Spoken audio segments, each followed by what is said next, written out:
2 years ago, I was married to a loser named Alex.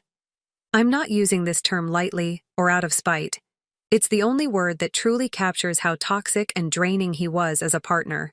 He was, without a doubt, the most emotionally, mentally, and financially exhausting person I have ever been involved with. The worst part is that I was so blinded by love and hope at the time that I gave him my all, everything I had to give, and then some. It feels almost unbelievable now to say that I literally poured my blood, sweat, and tears into making our relationship work, only for him to take, and take, without giving anything back. Alex and I dated for 3 years before getting married. During that time, he never managed to hold down a proper job, which was frustrating, but at least back then, he seemed to be trying. He would take on odd jobs here and there and claimed he was working towards something better. I chose to believe him because we were still young, and I thought his ambition would eventually lead somewhere. Then life threw us a curveball. I found out I was pregnant. This was unexpected, as we weren't even trying. I didn't even have enough time to think about my choices before Alex started pressuring me to get married. He insisted it was important to him that our child be born within a proper family. He said he wanted to do the right thing for me and the baby. At the time, it felt like a romantic and honorable gesture. I was already emotionally invested in him, and I wanted to believe in the dream of building a happy family together. Foolishly, I agreed to marry him, thinking it was the best decision for all of us. But if our relationship had cracks before, the marriage turned them into wide gaps. Almost immediately after we tied the knot, things began to unravel. What little effort Alex had been putting into our relationship before disappeared entirely, and his true colors began to shine through. Far from stepping up as a husband and soon-to-be father, he seemed to think that getting married gave him a free pass to stop trying altogether. Alex started spending every penny he earned either gambling or drinking. This was a daily occurrence. He would stay out until the late hours of the morning, hanging out with random people at bars. Meanwhile, I was pregnant, working full-time, and desperately trying to keep us afloat. Despite my condition, I shouldered the responsibility for all our bills, household expenses, and everything else that came with preparing for a baby. I kept telling myself that things would get better, that Alex would wake up to his responsibilities eventually. But I was wrong. He never helped me. One night, I woke up feeling horribly unwell. A wave of panic surged through me as I realized I was bleeding. I could feel it running down my thighs, and deep down, I knew something was terribly wrong. My first instinct was to call Alex for help, but as usual, he wasn't home. I called him repeatedly, hoping that he would pick up and come to my aid. But when he finally answered, he flat out refused to take me to the hospital. He told me that it was probably nothing, and that I shouldn't disturb him when he was out with his friends. He scolded me for being dramatic. At that moment, I realized I couldn't rely on him, not even in a dire emergency. I had no choice but to drive myself to the hospital, trembling with fear and pain the entire way. The doctors confirmed my worst fear. I had suffered a miscarriage. My baby, the little life I had been nurturing and dreaming about, was gone. I felt like I couldn't breathe and didn't know what to do, and to make matters worse, when Alex found out about my miscarriage, he blamed me for the loss of our child. He had the audacity to suggest that it was somehow my fault that my body had failed, or worse, that I had done something to cause it. His words were like knives twisting in wounds that were already unbearable. I was already drowning in guilt, questioning every move I had made during my pregnancy, and here was the man who was supposed to be my partner, pouring salt on my deepest wounds. He even told me that God had taken the child away from me and given it to someone else who was more deserving. For weeks after the miscarriage, I lived in grief and shame. I would cry for hours in bed, unable to even get up and go to work. Alex didn't try to console me or help me process the loss. Instead, he only made me feel worse, as though I was somehow unworthy of even basic compassion. He would act disgusted whenever he saw my face. I was the one who had to finally pick myself up and try to distract myself with work. Despite what I was going through, I knew we needed the money. Then, Alex lost his job due to his company downsizing. After this, our situation worsened. Instead of using this setback as motivation to find another job or contribute to our household in any meaningful way, he just gave up. He started to spend all day every day at home playing video games. He would leave dirty dishes, empty cans, and trash everywhere, turning our home into a pigsty, and then act like it wasn't his responsibility to clean any of it. He didn't lift a finger to help around the house, not even the bare minimum. Months of living like this took a serious toll on me, both physically and emotionally. I felt trapped in a never-ending cycle of misery and despair. I became so overwhelmed by the weight of it all that I came dangerously close to ending my own life, twice. But somehow, through sheer willpower, I pulled myself back from the edge. Despite knowing that I was sick and utterly drained, Alex continued to expect me to cook for him, clean up after him, and cater to his every whim. It didn't matter how exhausted or unwell I felt. He demanded everything from me while giving absolutely nothing in return. My pleas for help fell on deaf ears, and any attempt to talk about how his behavior was affecting me was met with dismissiveness or outright hostility. One day, I just realized that something had to change in my life. I couldn't go on like this. I couldn't keep sacrificing myself for someone who treated me so horribly. I needed to get out of this marriage before it destroyed me completely. When I finally gathered the courage to ask Alex for a divorce, he turned violent. He beat me up very badly. As if that wasn't enough, he then took away my car keys, phone, and wallet to ensure I couldn't leave our home without his permission. He threatened me, saying he would never allow me to divorce him, and that I had no choice but to stay with him forever and continue to pay for everything, no matter how miserable I was. But the next day, while he was asleep, I escaped somehow and called the police from my neighbor's place. Thankfully, the police arrived, and Alex was arrested. Because this was his first offense, the court ordered him to attend mandatory anger management classes, but that was it. He didn't face jail time or any significant repercussions for the way he had treated me. However, this did give me grounds to divorce him. After a lot of back and forth with him trying to stall, manipulate, and make things as difficult as possible for me, I got my wish. Our divorce was finalized. I walked away without taking a single penny from him, not because I didn't deserve compensation for all I had been through, but because I wanted nothing tying me to him. I wanted a clean break, one where I could leave the toxicity of that chapter of my life far behind. As soon as the divorce was settled, I packed up my life and moved to a different city, far, far away from him. Since that move, I have completely cut off all contact with Alex. Throughout all this, I only told my parents bits and pieces of what I was going through. At the time, I wasn't ready to share the full extent of my pain and suffering. Maybe I was ashamed, or maybe I was trying to protect them from the truth. But only after the divorce was finalized, and I had begun to heal, did I feel ready to finally tell them everything. When I opened up to my family about everything that had happened with Alex, they were shocked. My parents, especially, were heartbroken to learn what I had endured all on my own. My younger sister, Lily, also seemed sympathetic. 2 years have passed since my divorce, and my life has completely turned around.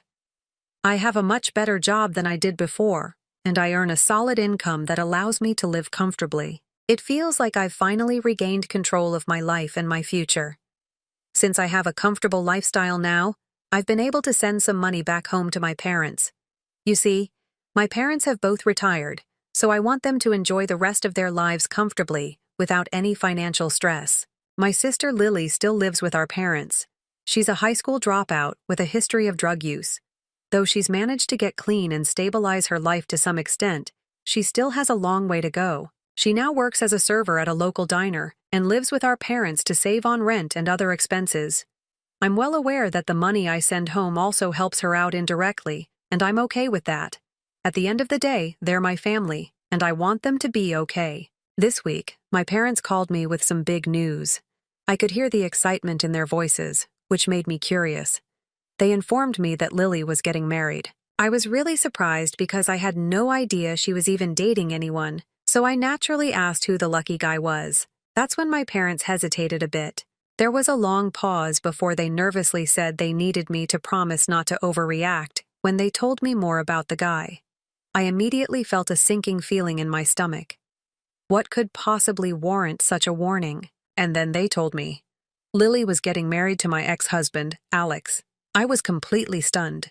For a moment, I couldn't even process the words. My sister, my own sister, was planning to marry the very man who had caused me so much pain and trouble? I thought there must be some kind of mistake. I asked them if they were joking, half hoping they would laugh and admit it was all some ridiculous prank. But they weren't joking. My mom said it was true, and how Lily and the family had avoided telling me sooner because they knew I'd be this upset. Apparently, they wanted to soften the blow by waiting to give me this big news. She then went on to tell me how Lily and Alex had met accidentally a few months ago when Alex had come into the diner where Lily works.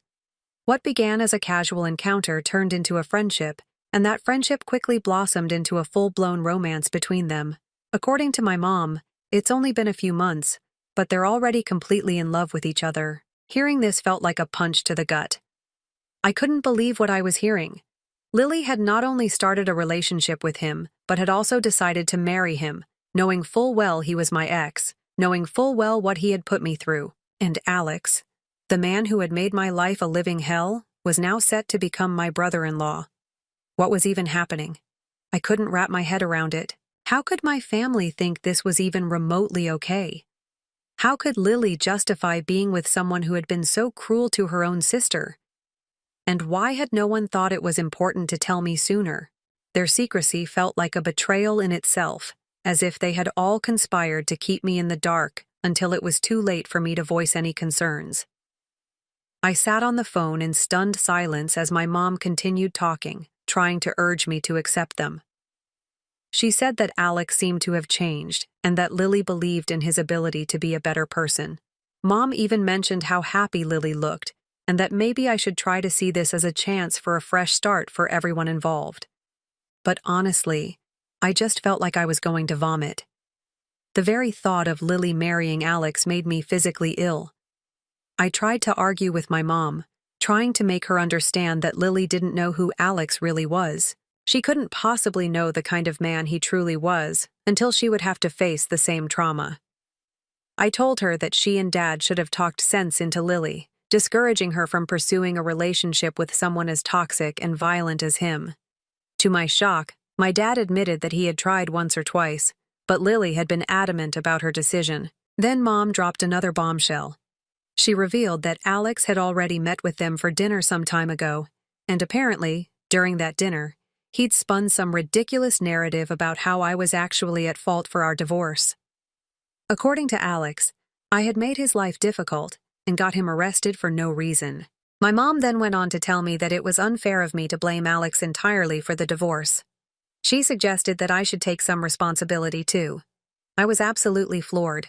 How could my own mother even entertain the idea that this was somehow my fault? That guy had literally beaten me up.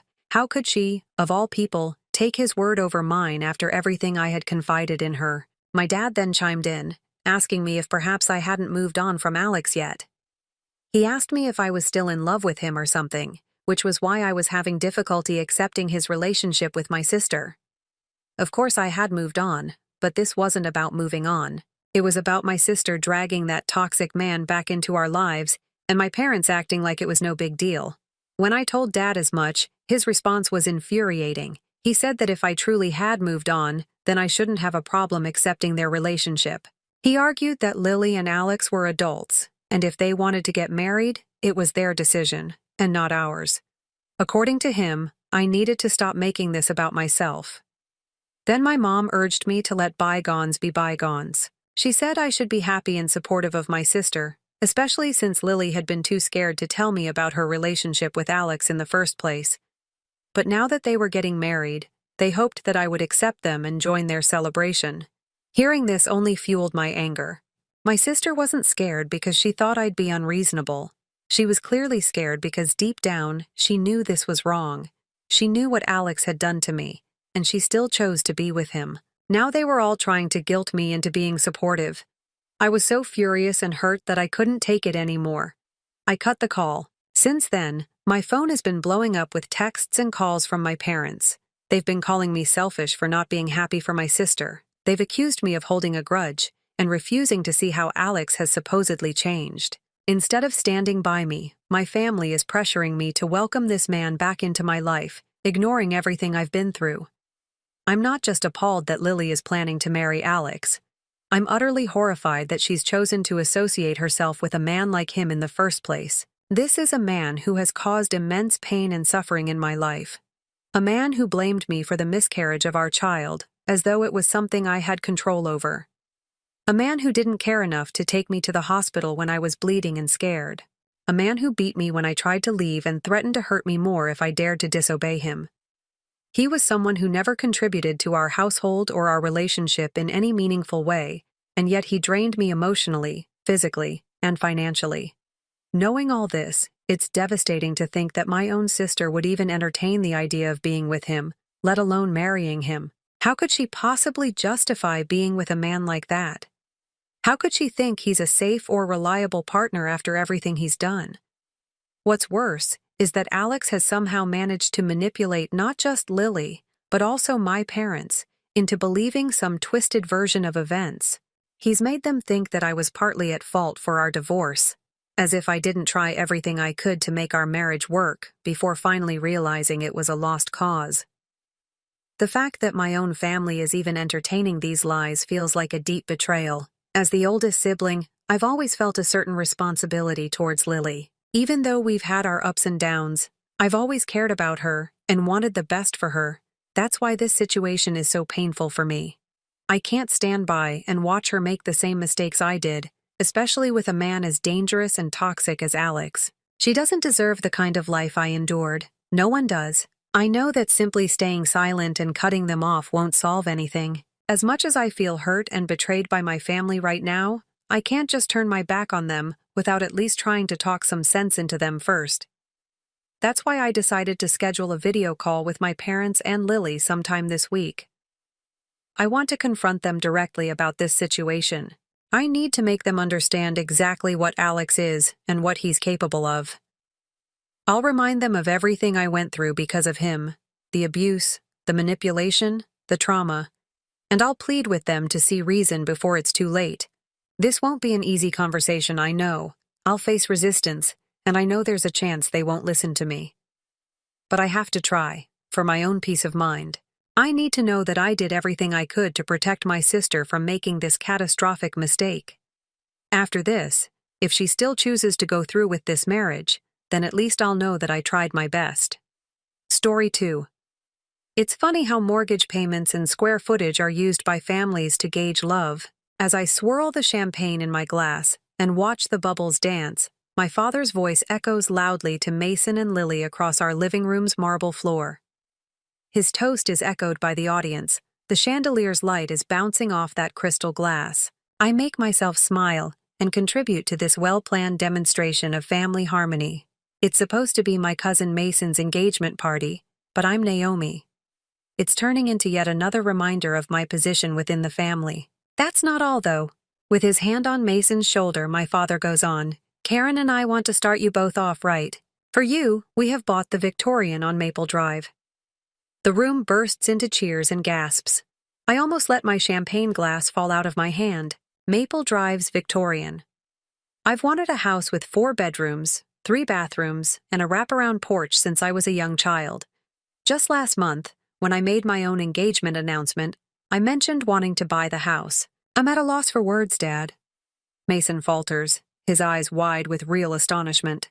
Lily takes hold of his arm, tears streaming down her face. My mother catches my eye from across the room. She knows. She is aware, of course. Her face carries that familiar expression, part sympathy, part helplessness that I've grown to resent over the years. Come here, son, my father adds, bringing Mason into a bear embrace. Son.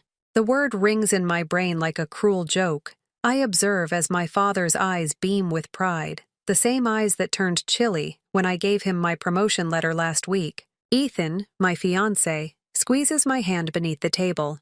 We should go congratulate them, he whispers. In a minute, I manage to say, but my voice sounds distant even to myself.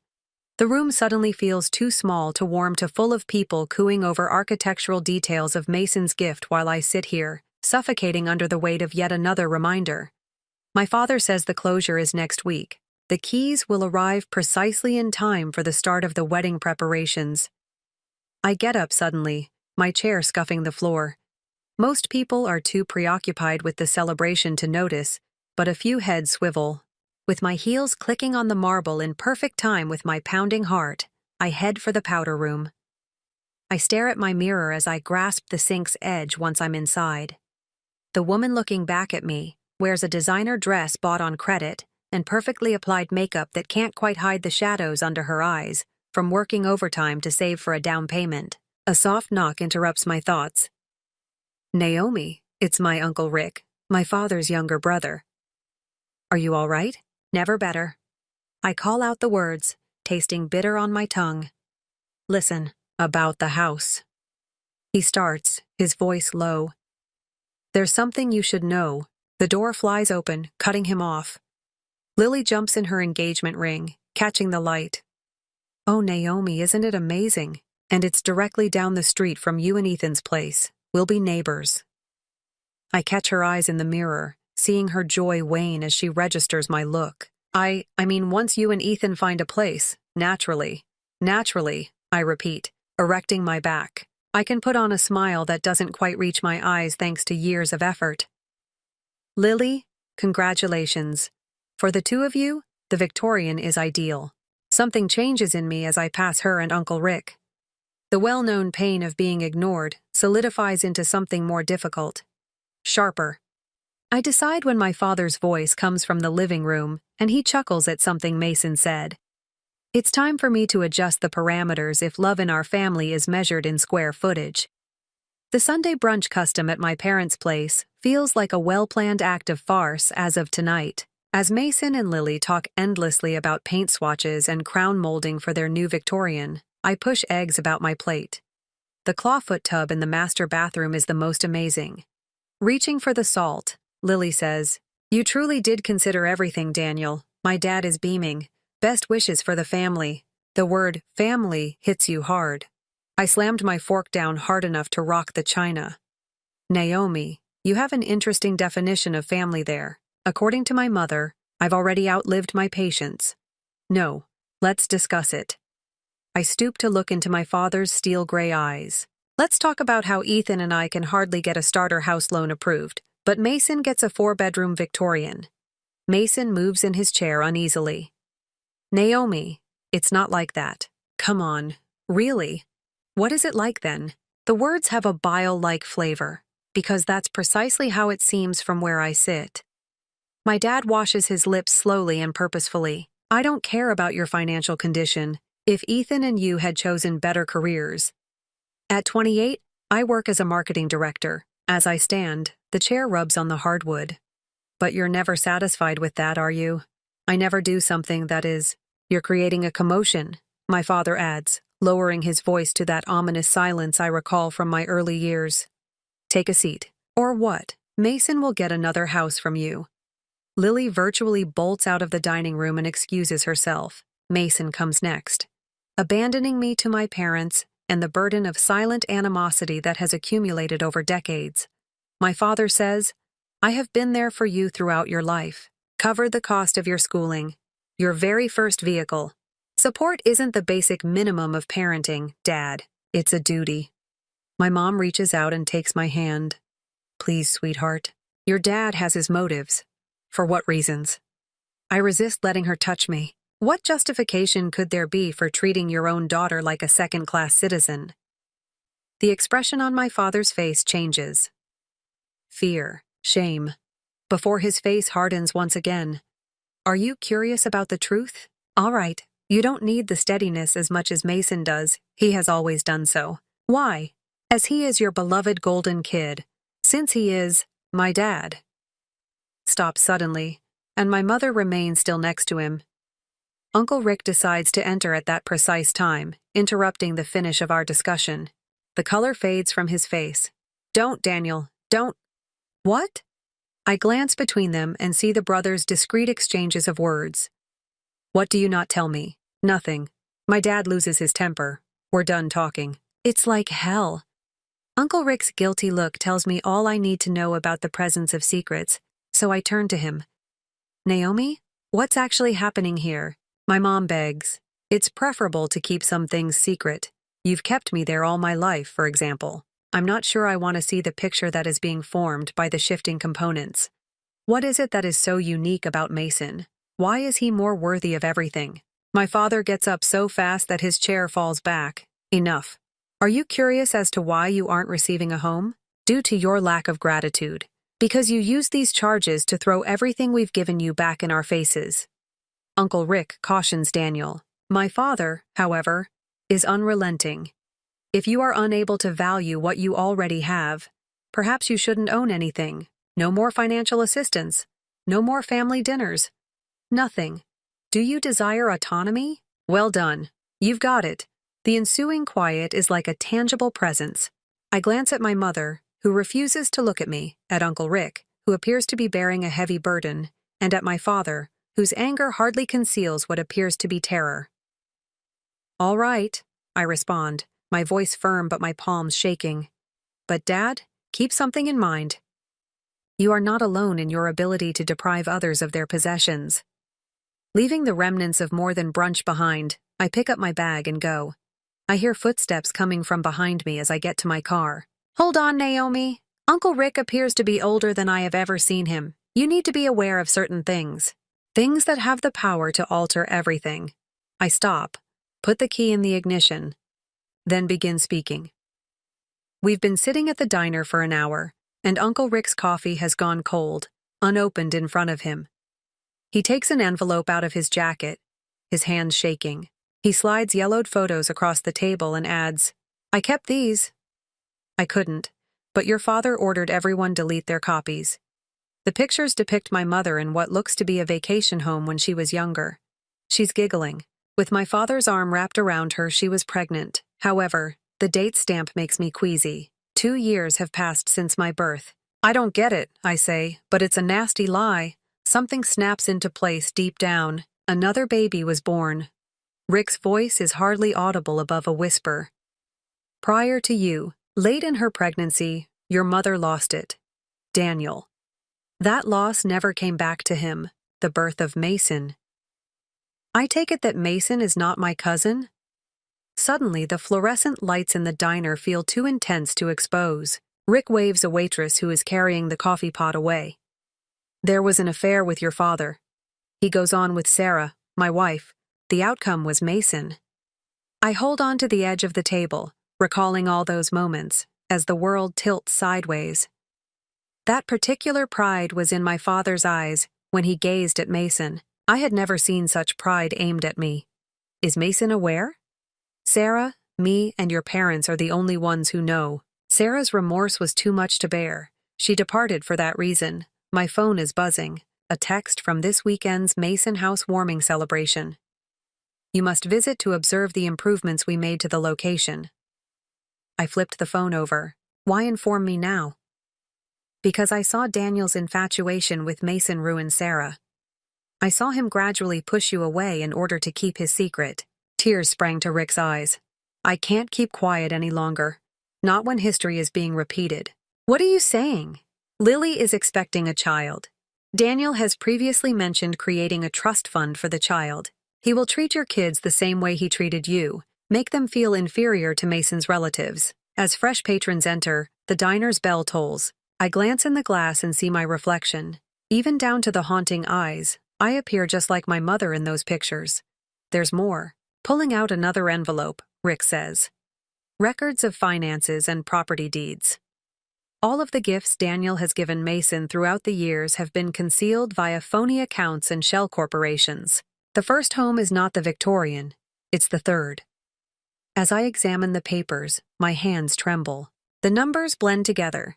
However, one thing becomes evident.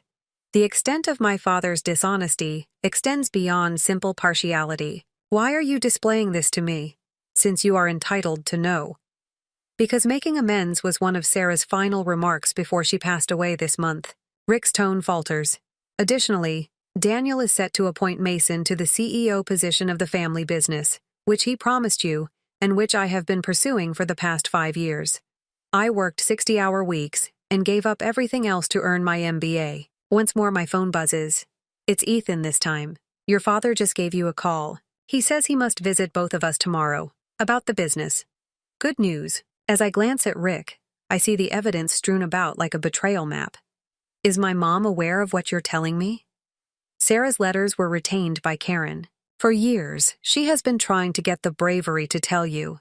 The waitress comes back and pours more coffee into our mugs. We won't drink, I know that. In the chrome napkin holder's reflection, I see myself squaring my shoulders and straightening my back. Rick replies softly, You know what this will do to the family. Family, if you utilize this information. I pick up the photos, the financial documents, and Sarah's letters. Uncle Rick, no.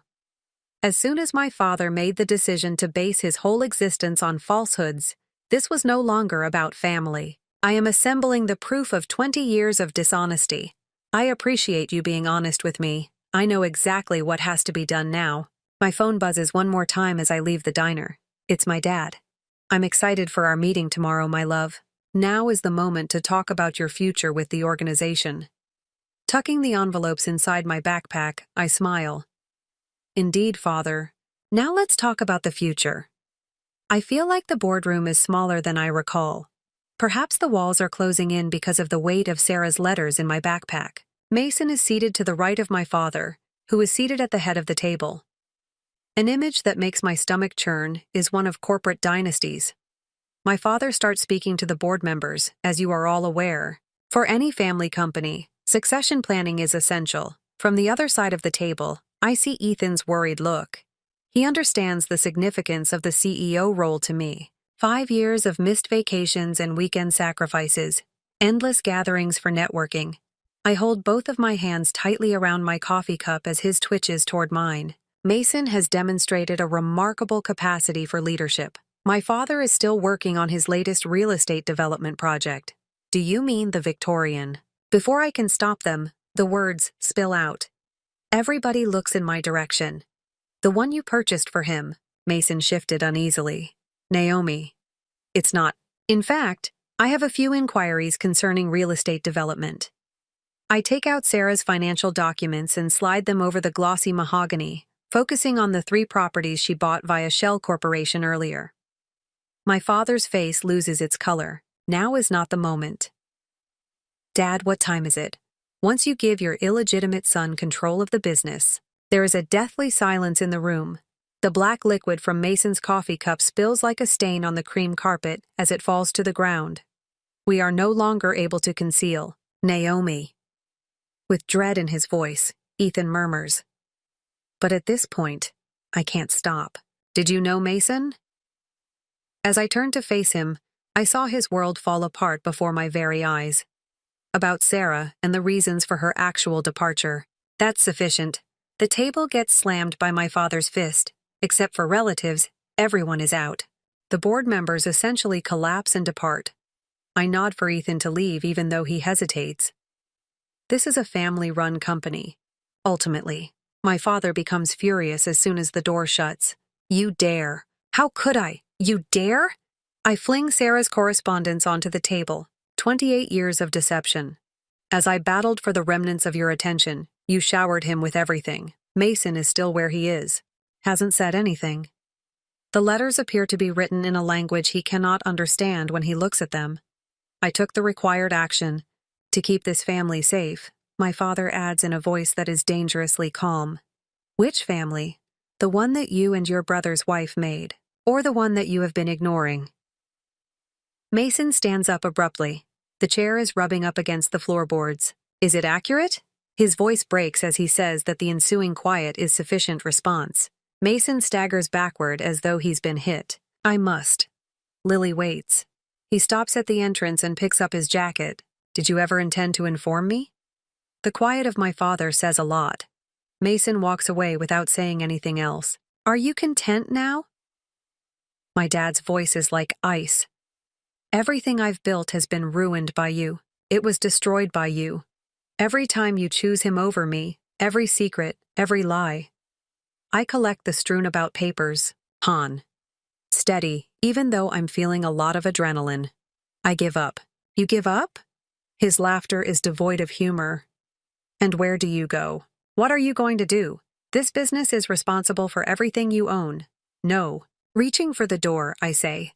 I have everything in spite of you. Ethan comes up to me as I'm halfway to the elevator. Hold on, Naomi.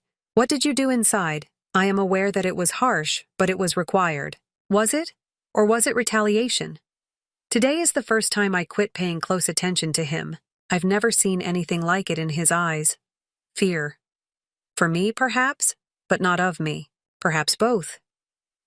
Perhaps I'm sick of bearing the burden of their secrets alone, I reply. My phone is buzzing. My mom texted me. Mason just gave me a call. He filled me in on everything. We must speak. Mason, the Victorian, is buzzing again. I'm unable to retain it. Not right now. Uncle Rick comes last. It's finished. But are you prepared for the next step? I gaze at Ethan, the life I'm leaving behind, and the business emblem that looms behind him. I tell him I'm not sure what will happen next, but I know I can't turn back. I leave the meticulously crafted facade of the family company in my luggage as the elevator doors open and I enter. Even if Sarah's letters are lighter today, the truth they contain is heavier than before. Between Ethan and me, on the floor of our flat, 3 empty wine glasses are arranged like tarot cards, encircled by Sarah's letters and financial records that foretell the destruction of my family. Ethan points out another questionable transaction and suggests that we may take this to the media. The hidden properties, the shell corporations, all of it is corporate fraud. I remember Mason's face in the boardroom as I touch the rim of my glass. It is insufficient. Insufficient. This may wipe off your father's whole enterprise, Naomi. His legacy is that. I desire his truth. Another missed call from my mother appears on my phone. 17 and counting. Ethan puts his papers down. I'm beginning to get afraid of you. A knock on the door stops us both before I can react. I see Lily through the people. Her face was smeared with mascara. Naomi, I know you're in there. Please. I maintain the security chain in place as I open the door. Is Mason aware of your presence? Mason is no longer there. Her voice breaks. Then he went off. Following the conference. You must know something, though. As I shut the door to take off the chain, I see Ethan's cautionary look. My pulse chills as I allow Lily in because she grips her stomach protectively. She collapses into our couch and says, "The baby. Your dad was the first to know, even before me, before Mason. What are you discussing?" I was followed by him. Was aware of the precise day I took the exam. She shows me texts from my father that go back months when she takes out her phone. He has been making plans, the promotion trust funds for Victorian Masons. Before I even realized I was pregnant, everything was planned. Ethan begins collecting the strewn-about papers. I don't get that. Unless he's already done this. Uncle Rick's comment about history repeating itself comes to mind. Lily grabs for her purse, her hands shaking. There's more. Last week I discovered them in your father's study.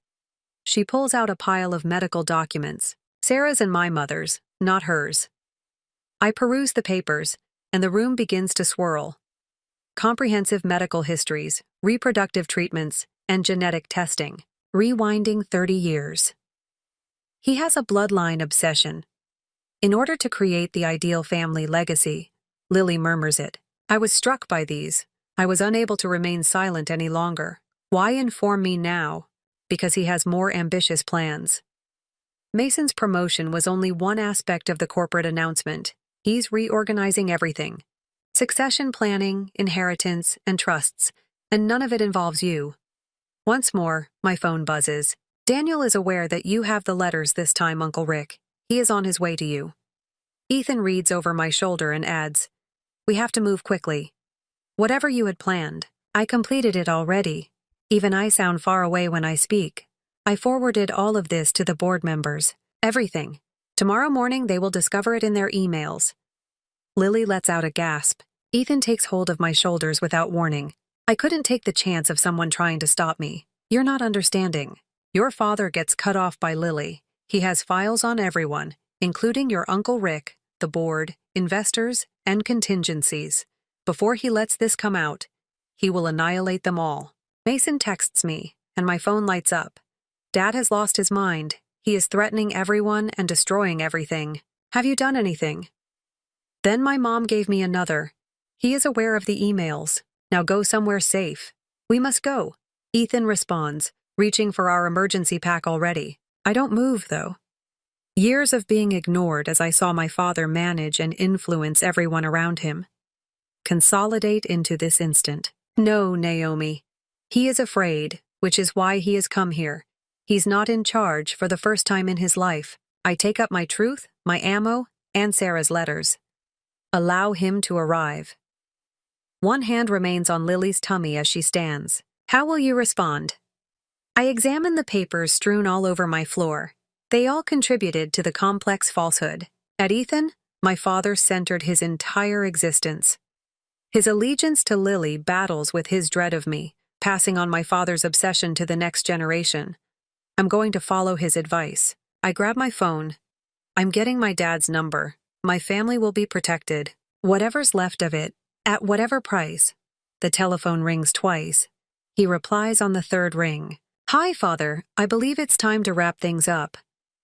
Before sunrise, the media vultures arrive. Notifications of Sarah's letters blow up my phone, and the company's financial data spread like wildfire on social media. From the window of my flat, I observe news vehicles lining the street, their satellite dishes extending like accusatory fingers toward the bleak sky. The corporate fraud aspect is being promoted by Channel 7. Scrolling through his tablet, Ethan says, "The family scandal is the other people's main concern." The communication from my mother hits me like a kick to the belly. How could you harm us like this? The intercom in the building buzzes. Mason's voice pierces the air. Please let me up, Naomi. Lily is in tears.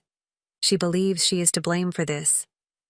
I touch the cool glass to my forehead. Inform them that I'm not present. They're aware of your presence. Ethan puts his tablet down. Everyone is aware of your presence. My phone rings. Uncle Rick's voice quivers when I respond. The board is having an urgent meeting. Daniel. He is letting go of everything. Every controversy. Every secret. The filthy laundry of all. We all burn if he burns, he claims. Permit him. I see my father's car drive up outside, though, and my voice breaks. You're not understanding. He has evidence of Sarah's passing. Naomi and I didn't happen by mistake. I assisted in hiding it. Through the window, the world slants sideways. I ignore the hordes of media as I see my father get out of his automobile. He's staring up at my window, his face chiseled out of stone. You mean that it was covered up? She was going to be honest with everyone about Mason. Your dad. He could not allow that to occur. The call goes dead, even though I believed I was protecting the family. Breaking news flashes on my phone's screen. Daniel Crawford, a real estate tycoon, makes public some disturbing records. Several board members have been charged with fraud. The voice of Naomi Ethan sounds distant. Your mom is also present. Below, they're all congregating. My mom and dad, Lily and Mason. Uncle Rick is the last to arrive. The enormity of damage brought my whole family together. I've started moving. Once more, the intercom buzzes. The room is filled with my father's voice. You were looking for the truth. Get it by coming down. Everything. My hands tremble as I grab my coat. Ethan took hold of my arm. You are unable to descend there. Not by themselves. I will complete what I started. The voice of my father pierces the intercom. The danger lingers like smoke unless you want Sarah's autopsy pictures to be shown in tomorrow's headlines. I think of Mason, who still doesn't completely understand the circumstances surrounding his mother's death, of Sarah's letters, of years' worth of medical records, and of meticulously crafted lies.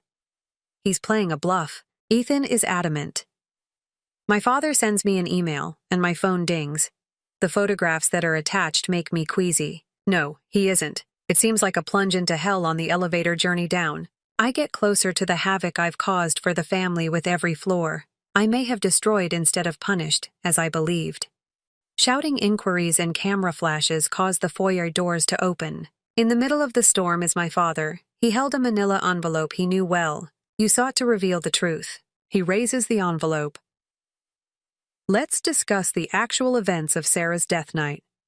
Regarding the calls she placed, and the proof she gathered regarding the true culprit. The roar is broken up by my mother's SOB. Mason's face is pale as he passes by the reporters. What is he discussing? What did you do, Naomi? What was it I did? The words have an ashy flavor. Inquire about his actions. Inquire for the accident report from him. Find out from him why Sarah breaks. Enough! Everyone is silenced by my father's shout. His smile is victorious and awful as he turns to face the cameras. Truth is what my daughter seeks. This is the reality. It wasn't a coincidence that Sarah died. Naomi was also aware. She has a long history.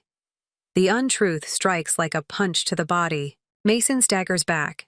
Lily keeps her mouth shut. Uncle Rick begins to say something, but my father looks at him and stops him. Inform them, Naomi. Tell them how you blackmailed me for your job at the firm using the proof you discovered years ago. Explain to them that you're not only looking for justice, you're trying to hide your own guilt. The cameras pan toward me, seeking affirmation or rejection. However, I am mute, unable to breathe, because I see the truth in my father's eyes. To keep power, he is prepared to destroy everything, even himself, and I've just provided him with the ideal tool to accomplish it. The library of the family manor still has the scent of secrets and leather. The meticulously arranged proof of my father's achievement surrounds him as he sits behind his mahogany desk. Prizes, pictures, the false impression of a flawless family. Everything might have been yours. Instead, he says, slipping a packet over the desk. This is what you selected. Printouts of news headlines are included. A family scandal upends the Crawford empire, and board members of the real estate behemoth quit in the face of fraud claims. Nothing worth having is based on falsehoods. He chuckles. It sounds hollow, though. The daughter who just ruined her entire family says this. The door opens. My mom comes in first, then Mason and Uncle Rick. With one hand covering her stomach for protection, Lily hovers in the doorway. Present them. My dad insists. Present to them the items you discovered in Sarah's old files. I take my own envelope out. I found the actual autopsy report in Uncle Rick's attic. Do you mean this? Evidence of the cutting of Sarah's brake lines. Mason moves onward. What? Everything was going to be revealed by your mother. With a hauntingly serene tone, my father says, the genetic tests, the deception, the affairs, and the involvement of her own spouse. He looks at Uncle Rick, who is avoiding eye contact. However, years ago, Naomi learned. He goes on to say that he used it to guarantee her job at the firm. Did you not, my love? It's not. Tell them how you faced me that night. How you said that if I gave you what you wanted, you would not speak. The room echoes with my mother's sudden intake of breath. Uncle Rick speaks before I can defend myself, though. Give up. He trembles when speaking. I can't, Daniel, just stop. I will not let you to repeat this. He takes a little recorder out of his jacket and presses play. The room is filled with my father's voice. Sarah is overly knowledgeable. We must stop her. Pretend it was an accident. Plans, payments, and cover-ups are all detailed in the ongoing recording. Mason staggers back. Lily hurries to keep him stable. She was slain by you. To keep you safe, Mason murmurs. My mother. My dad bangs his hands against the desk. All of my actions, including the houses, promotions, and falsehoods, were done to keep you from knowing the truth. What is the truth? I insist that he be forced. Quietly, my mother says. That's Daniel's opinion, that his eldest children are cursed to ruin anything they come into contact with. She's crying as she stares at me. What made him push you away, in your opinion? In his perverse manner, he believed he was protecting you. The realization strikes like a punch to the body. After all these years of partiality, I saw Mason receive everything while I received nothing. My father didn't love him more for that reason. He did it because he was afraid of me. You're crazy. Backing toward the door, Mason adds. You everyone. Hold on, Mason. My dad gets up, but Uncle Rick gets in the way. No more, Rick, he says. Sarah lost her life exposing your insanity. I will not allow you to ruin anybody else. My dad's expression twitches. He swoops down to grab the recorder. But in the battle, I'm quicker. He knocks down his desk. Photographs and papers fall like confetti on the floor. I recognize something among them. My early illustrations, meticulously kept report cards, pictures of me during graduations that my father did not go to. He pushed away the daughter's whole hidden archive. Everything was yours, I mumble. I did, of course. His voice cracks. You are my firstborn child, my daughter, my worst failure, and my biggest worry. We've all been attempting to solve this jigsaw, and the truth seems like the last piece. The urge to keep Mason close while pushing me away, the control, the favoritism, everything, created as a result of a neurotic parent trying to shield his kids from him. I stand up taller and declare, I'm not cursed. However, you are. With the conviction that safety comes from secrets and that control equates to love. I paused at the door as I turned to go. The business is done. The truth has been revealed. However, perhaps that was what we all needed to get out of the shadow of our worries. I hear my mother sobbing quietly behind me. Uncle Rick's deep sigh, Mason's labored breathing, and my father's quiet. As I leave, I hear the sound of a guy finally confronting the devastation he has caused. Something lighter but no less potent takes the weight of retaliation off my shoulders. Recognizing the key clicks in the lock of my new apartment. A last sound that reverberates. The final box from my father's house, marked simply Memories, is carried by Ethan, who comes up behind. Your mom gave you another call. Putting the box down, he says, she's asking if you'll get coffee with her. I can see movers unloading stuff across the street via the window, leaving the Victorian with Mason and Lily's belongings. They have made the decision to move away from the burden of inherited falsehoods and start over somewhere else. Uncle Rick texts me, and my phone buzzes with the message. This was discovered in Daniel's study. You ought to possess it. A picture of a leather-bound journal is attached. Tomorrow, I'll pick it up. My fingers shake at the notion, but I respond. I open the door and the doorbell rings. No one is present, only a little bundle. I discover a message written by my father and a single key inside. When you're prepared to comprehend, from the kitchen Ethan observes me. It is not required that you read it. Yes, I do. I need to know if I've turned into precisely what he feared, so I collapse into our new couch, the leather still stiff and strange. The day I was born is the date of the journal's first entry. Every page chronicles a father's spiral into paranoia, documenting every incident of what he perceived as the curse showing up as my unyielding independence, my open-mindedness, and my reluctance to accept the barriers he erected around our family. The night before everything blew out is the last entry. I have created just what I feared by shielding her from oneself. She is not born with the curse. It's in my treatment of her, in my current state. My phone rings. I sold the Victorian Mason. Without preamble, he says. Distribute the funds among Sarah's preferred nonprofit organizations. Excellent. A pause. Lily is pregnant with a daughter. That realization weighs heavily on both of us. Another firstborn girl joining our convoluted family history. We're going to call her Sarah. We want you to be her godmother so that we may outperform them via my window, he adds. The Victorians' vacant chambers, which formerly gave the impression of a happy family life, are visible to me. They will now have fresh tales and fresh starts. I mean it when I say I'd enjoy that. I persuaded her to open the box marked Memories inside, which was under pictures and report cards, after we hung up. I discover something surprising. A little, battered notepad, written by my mother. It is replete with entries about my proud accomplishments, first steps, lost teeth, and events my father missed. In the background of our family's darker past lies a parallel tale of love. Once more, the doorbell rings. When I open it this time, Lily stands there, resolute, despite her tears. She admits, I knew about Sarah, about everything. I believed that by being silent, I would shield my child from all of this dysfunction. But in reality, I was just feeding the cycle. As an inheritance, my father's chronicle of generational suffering comes to mind. Let's shatter it then. With her pregnant tummy between us like a promise of something new, she gives me a hug. I pick up my father's key and drive to his office later in the evening. Signs in every window of his private safe indicate that the building is for sale. I discover what the key opens. There was a little box with a note to me in it, and one picture next to it. It depicts my father cradling me as a baby, his face unburdened by the control and dread that would eventually devour him. in shaky handwriting on the back. The time I decided to prioritize fear above love. I apologize. I take the letter, but leave the picture. Not yet opened.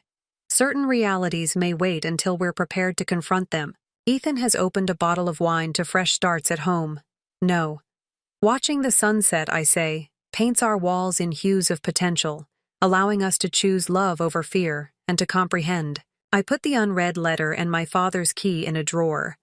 It is not forgotten or concealed, but it is awaiting the day when reading it will be a therapeutic rather than retaliatory act. The dying rays of the day shine through vacant windows outside the Victorians, mirrors of the things we dare to let go of and the things we decide to maintain. Story 3. I removed my granddaughter from that poisonous situation that day. I have to stop letting her go through it. I spent the next 8 years raising Zinnia alone. We established a life together after relocating abroad, distant from Caspian and Emboli. Only the two of us. Caspian and Amberly visited Zinnia and me 10 years later, when we eventually made it back to our homeland. They were grinning as if nothing had occurred as they stood at my door. You were missed, trying to sound like a loving family, they claimed. After all, we are family. Together, let's live. I wasn't duped, though, I said, looking them both in the eyes. Family isn't made up of idiots who can love their own kids. Kindly return. I'm a 55-year-old widow named Serafina. My hubby passed away a few years ago. Since then, I've been living alone in a big, peaceful house. I thought about moving in with Caspian and Emboli when my spouse went away. However, I had a gut feeling that living apart was preferable. Although I cherished my son, we had always been at odds, and his wife didn't help matters. I was aware that if I lived with Caspian and Amberly, I would probably be enticed to assist out at their bar. Serving clients all day didn't appeal to me because I wasn't as youthful as I once was. My body simply wasn't up to the effort anymore, and I wasn't very good among others. So I decided to remain alone. I was grateful that Caspian never proposed that we live together, even after my husband had left. After years of caring for others, I was at last able to enjoy some independence.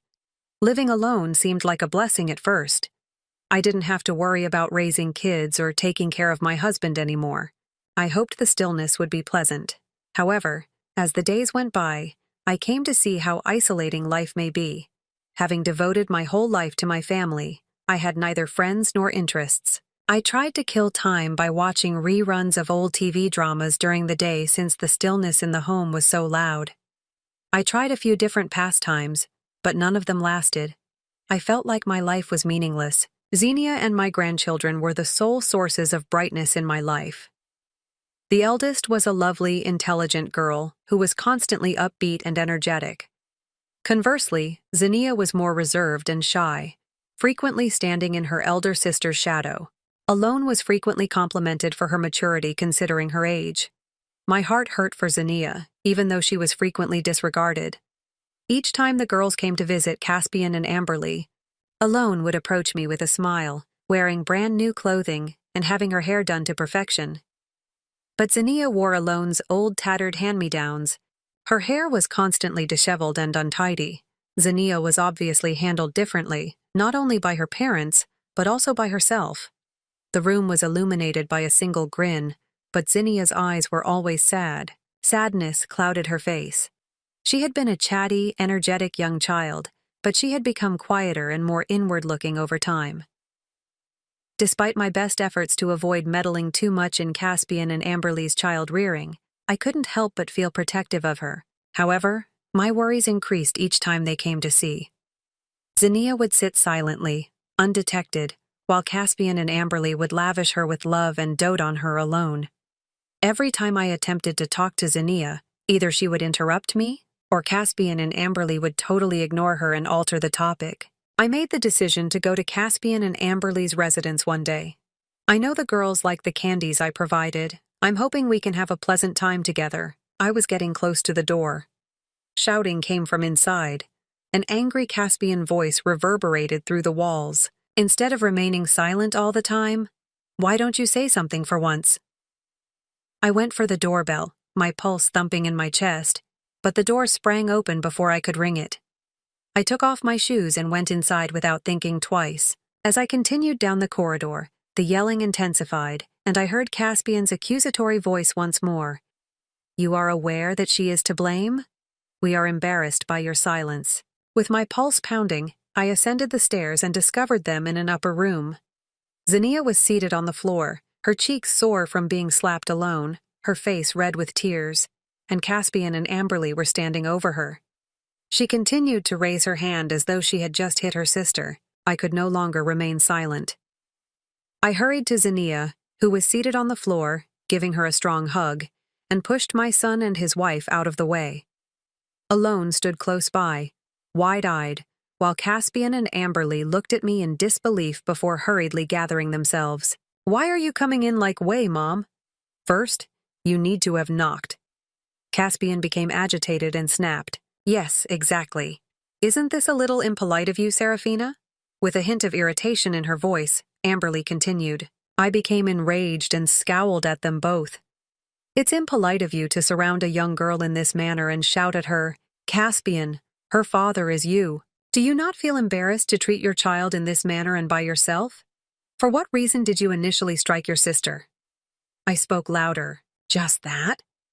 After a moment of fear, she lowered her head and said, because the previous explanation was sufficient. Amberly glared at me as she gathered her into a tight hug. This is not all my fault. She lost her temper, obviously to protect her elder kid, but I wasn't about to back down. I gave her a frown in return.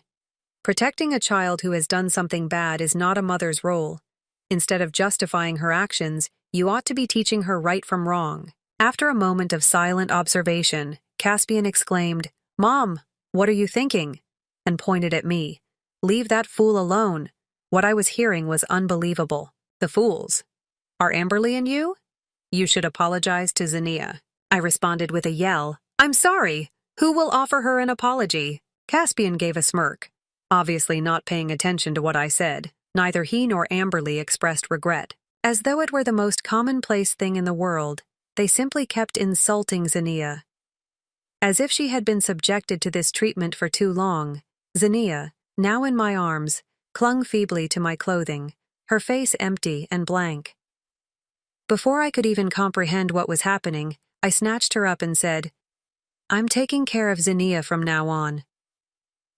I have to wait for an answer before I leave her in this house. They were astonished when I strode out of the room, but I left before I could get too far.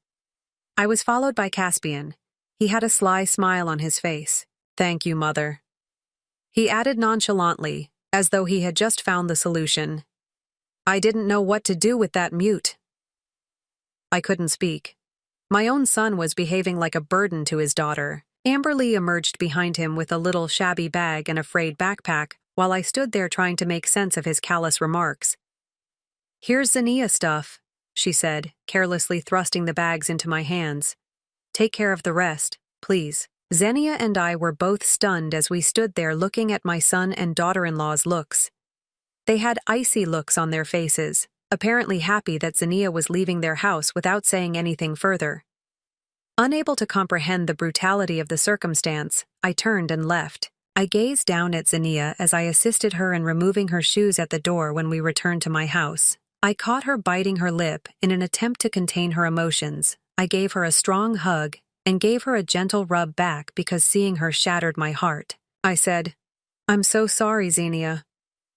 I apologize for not helping you sooner, but everything will work out in the end. Now that Grandma is here, I will be your protector. After that day, Xenia and I moved in together. She had completely stopped talking because of the devastation caused by her parents. It was hard for her to speak even the most basic phrases, like, good morning. She wasn't communicating at school, according to her instructor, and this frightened both her and her classmates. I took her for a checkup at the hospital. Xenia was diagnosed with selective mutism by the physicians, who explained that her deep-seated dread and anxiety were caused by the immense stress she had endured at home. She just couldn't talk, not because she didn't want to. She will eventually regain her voice with time and a more supportive atmosphere, the doctor informed me. I got her a notepad and a colorful pen on the way home. Xenia. I gave them to her, I answered. You can write or draw in this notebook if you have something you want to convey but are unable to do so. Additionally, you may try pronouncing the phrase out gradually. You don't have to accomplish it all at once. You may do it little by little. All right?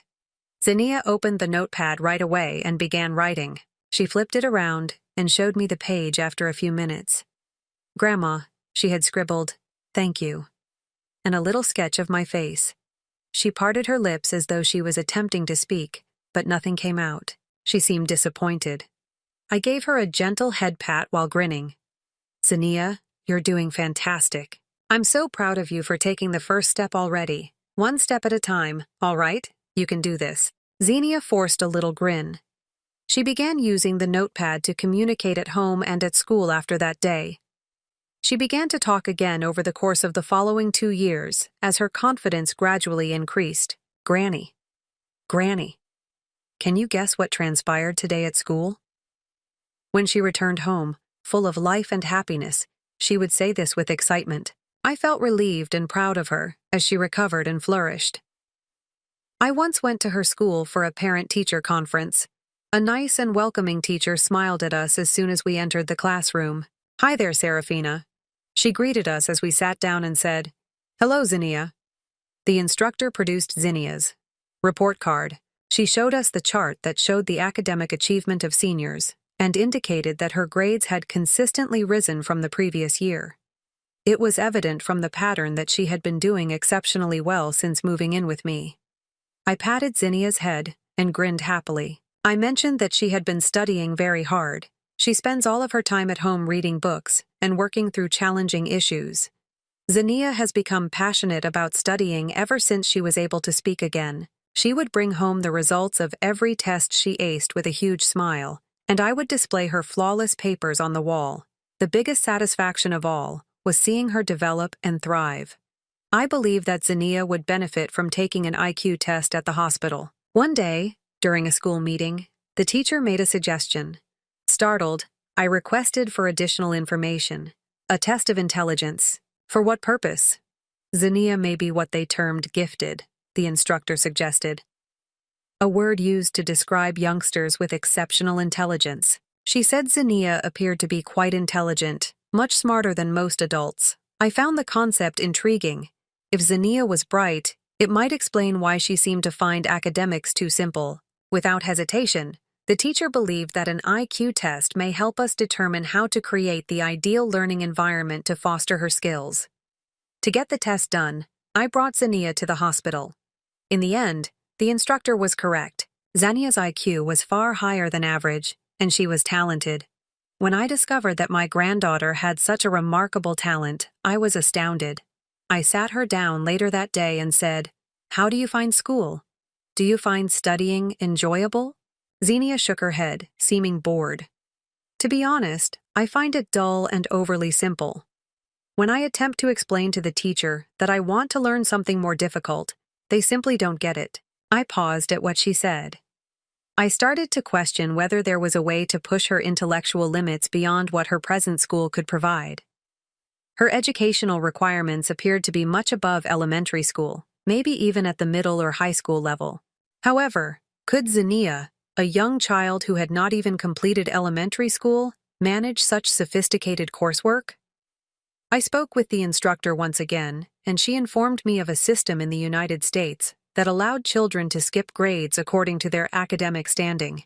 According to the teacher, Zinnia could be able to study at a level more suited to her exceptional abilities if we relocated to America.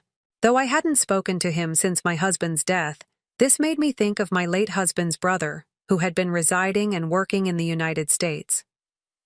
When I explained the problem, I made the decision to ask for guidance.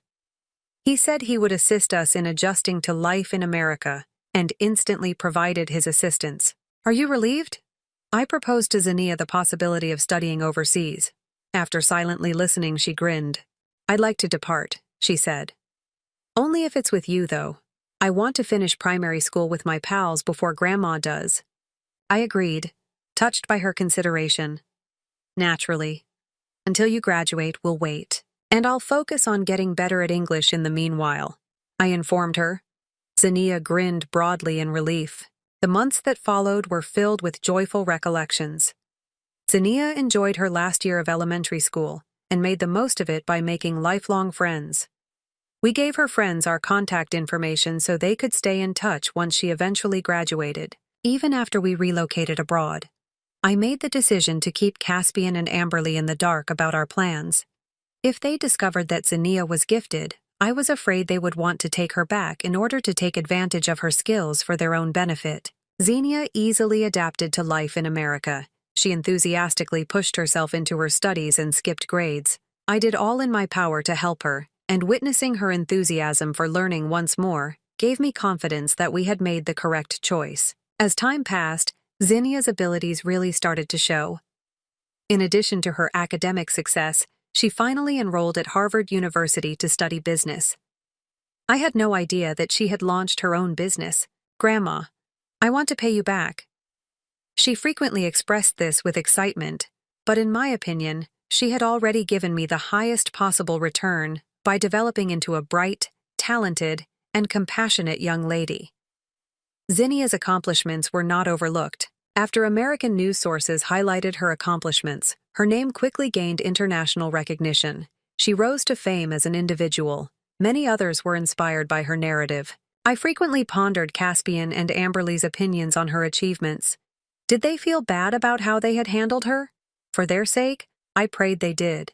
We had to go back to our native country for business purposes 10 years after Zinnia founded her firm. In an attempt to blend in, we rented a new apartment, but one afternoon the doorbell rang. Without thinking, I opened the door, assuming it was a delivery. "It has been a long time, Mom. How are you?" The sound of Caspian's voice shook me. Emily was standing next to him, grinning in a way that made my stomach flip. I was too shocked to disguise it. "Caspian, Amberly, why are you here?" They disregarded my perplexity. Amberly called into the home as she moved closer. "We've come to visit you, Zinnia. It's your parents." In a hurry, I blocked the door. "What are you looking for? Do not approach my daughter, please." Caspian smiled pityingly at me. "Mom, don't be so aloof. She still has us as her parents. All we want to do is see her." "Yes," said Amberly, "mother-in-law. After all, we are family. Let's speak with her, please." They surged by me and inside the home before I could stop them. Zinnia came out of the living room to listen to the noise. "Grandma, what's going on?" she inquired. She froze as her gaze fell on Caspian and Amberly. Startled, but Amberly and Caspian were ecstatic to meet her. "Look at you, Zinnia. You've come a long way," Amberly cried out, attempting to embrace her, but Zinnia dismissed her with a chilly dismissal. "We can discuss in the living room if you'd like. I'll prepare some tea," Zinnia stated without waiting for a response, her voice cold. She entered the kitchen. Unfazed, Caspian and Amberly settled down on the couch and started talking openly about their past, as if nothing had ever happened. "I'm uncomfortable." When I looked at Zinnia, she gave me a wink, indicating that everything was under control. The topic of conversation swiftly shifted to the true purpose of their visit as I took a seat across from them.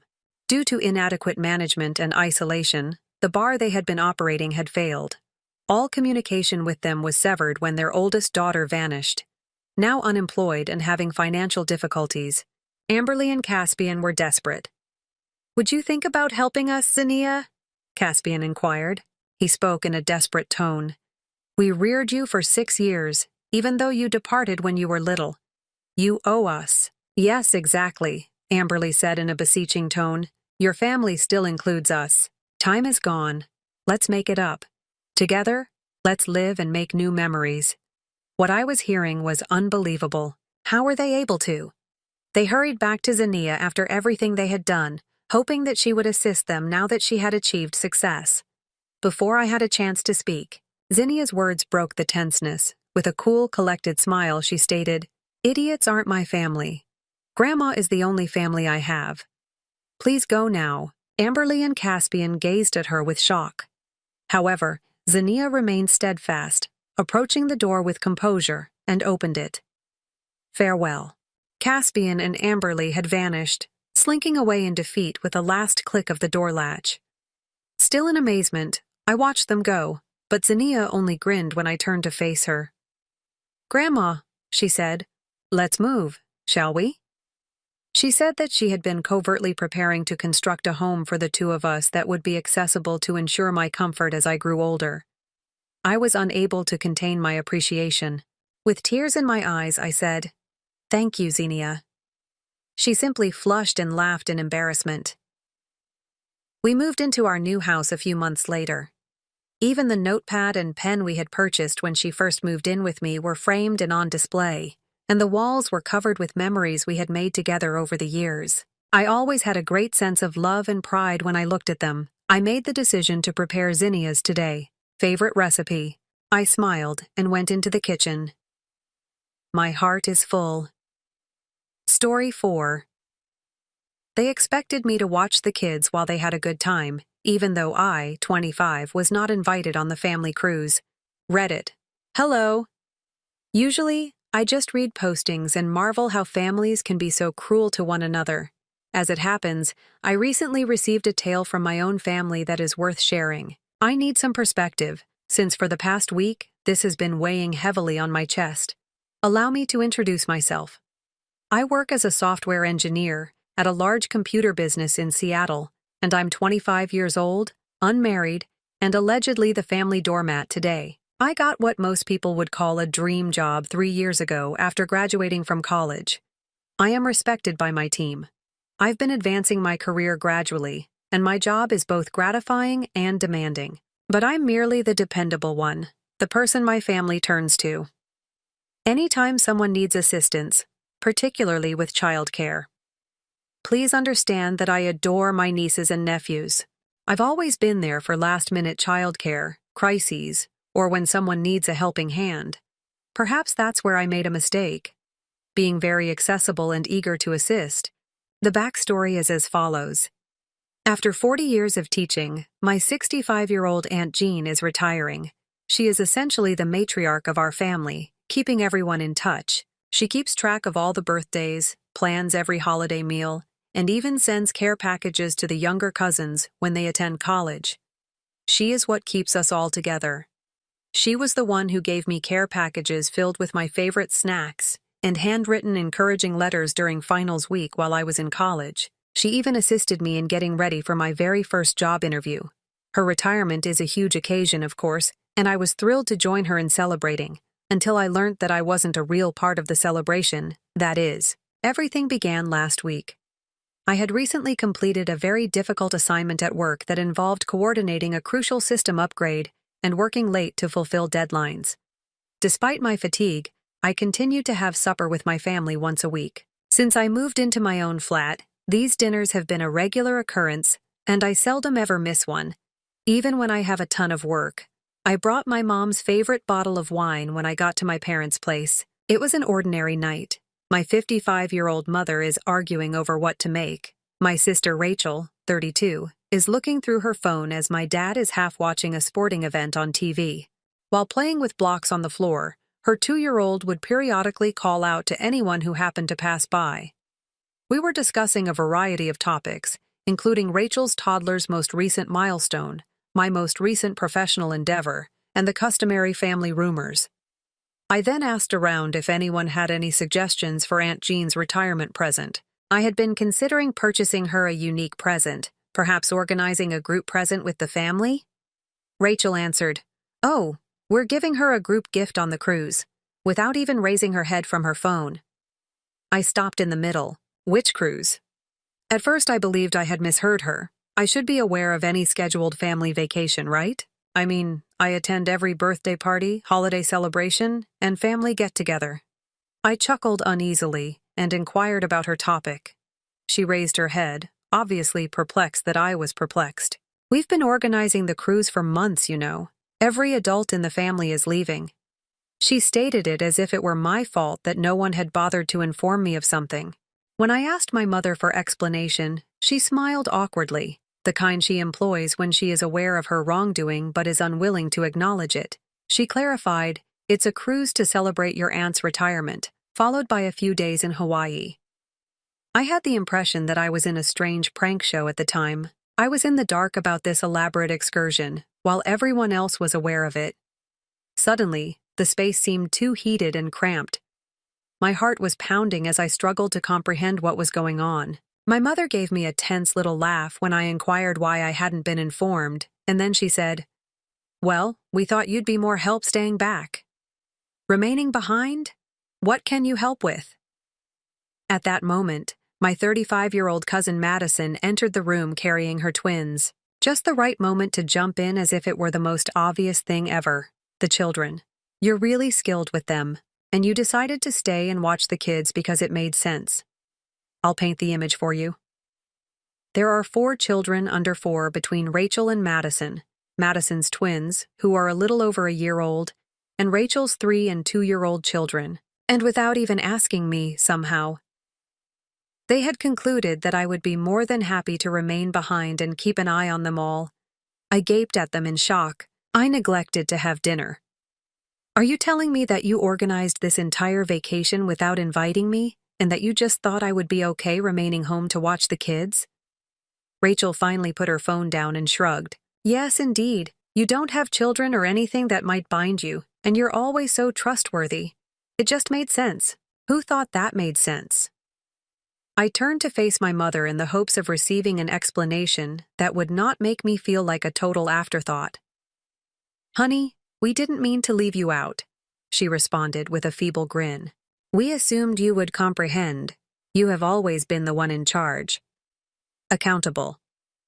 It was like being slapped in the face by that term. Throughout my life, I've heard this a lot when I choose to stay at home and assist with family gatherings rather than going out with friends. When I rescheduled my time at college to assist with Rachel's first child, when Madison had a tough pregnancy with the twins, I helped her by using my vacation days. When someone needs assistance, I've always been the one to step up. Yes, I have assisted with school pickups, kept the kids during crises, and even filled in for Rachel when she had work-related issues. Rachel had a late meeting only last month, so I took a half-day off work to pick up her children from creche. I helped Madison organize her house during 3 weekends the previous month. Once the twins began to crawl, however, this was quite different. They weren't even kind enough to ask me. They just made decisions for me, disregarding my life, my time, and my desires. My mother attempted to defuse the situation by claiming that they bring me back. That kind of memento would somehow compensate for being left out. As though a little item might make up for being treated as the family's unpaid babysitter, she continued, "We'll get you something nice from Hawaii." Meanwhile, Rachel pretended that I was exaggerating. "You wouldn't really enjoy the voyage anyhow. I take it that you don't like big crowds? Do you recall your uneasiness at Cousin Katie's wedding?" I'm sorry. They were now determining what I would and would not like. I was recuperating from the flu when the wedding took place 5 years ago. However, it seems that one incident had turned into a justification for them to keep me out of family gatherings. I sat there attempting to take it all in. This wasn't only a mistake. This was intentional. In a secret Facebook group, they had been organizing this for several months. They all know that I don't use Facebook, so I wasn't involved in that one. They might have texted, called, or simply mentioned it in passing during the dozens of family events we've had. However, they didn't.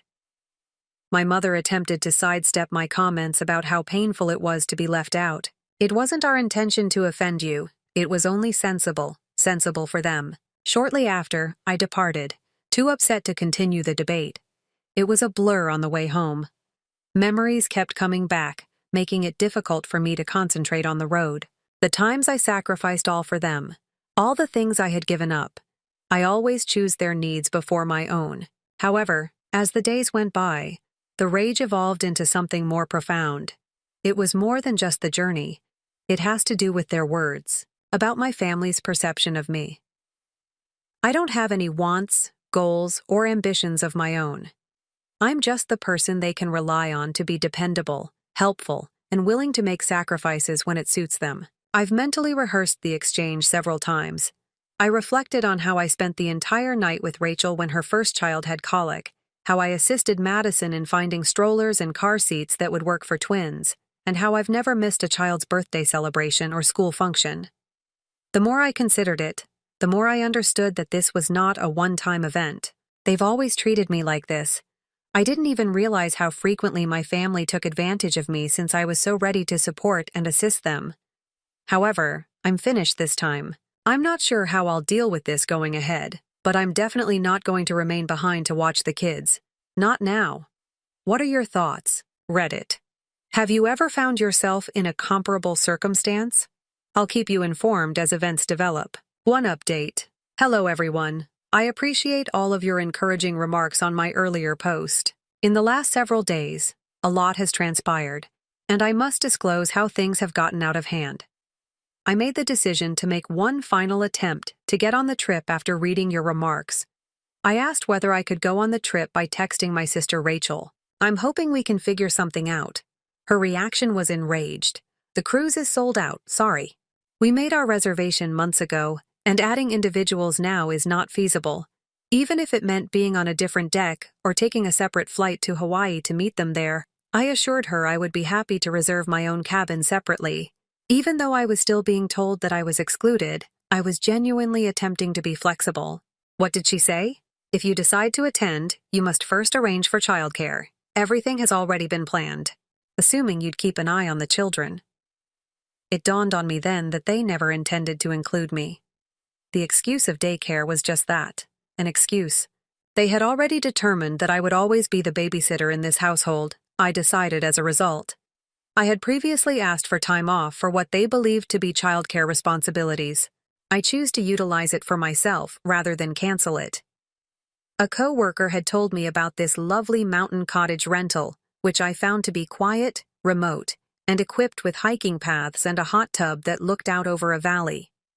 I made the reservation right away, packed my things, and departed without informing anybody of my destination. Everything I needed was in the cabin. No cell service unless there is an emergency. No Wi-Fi. Only the sound of nature and complete isolation. Naturally, my phone was overflowing with messages on the morning of their cruise departure before I finally shut it off. We're heading out in 1 hour, Mom. When are we able to drop off the children? Rachel. Hello. We're taking the car seats to your house. Prepare yourself. Are you ignoring us, Madison? This isn't amusing. We have a timetable to adhere to. Again, Mom. Please answer your phone, honey. Everybody is waiting. Then the messages became more obscene. I find it unbelievable that you are acting so self-centered, Rachel. Our flight is about to be delayed. This is utterly reckless, Madison. We had faith in you. I brought you up better than this, Mom.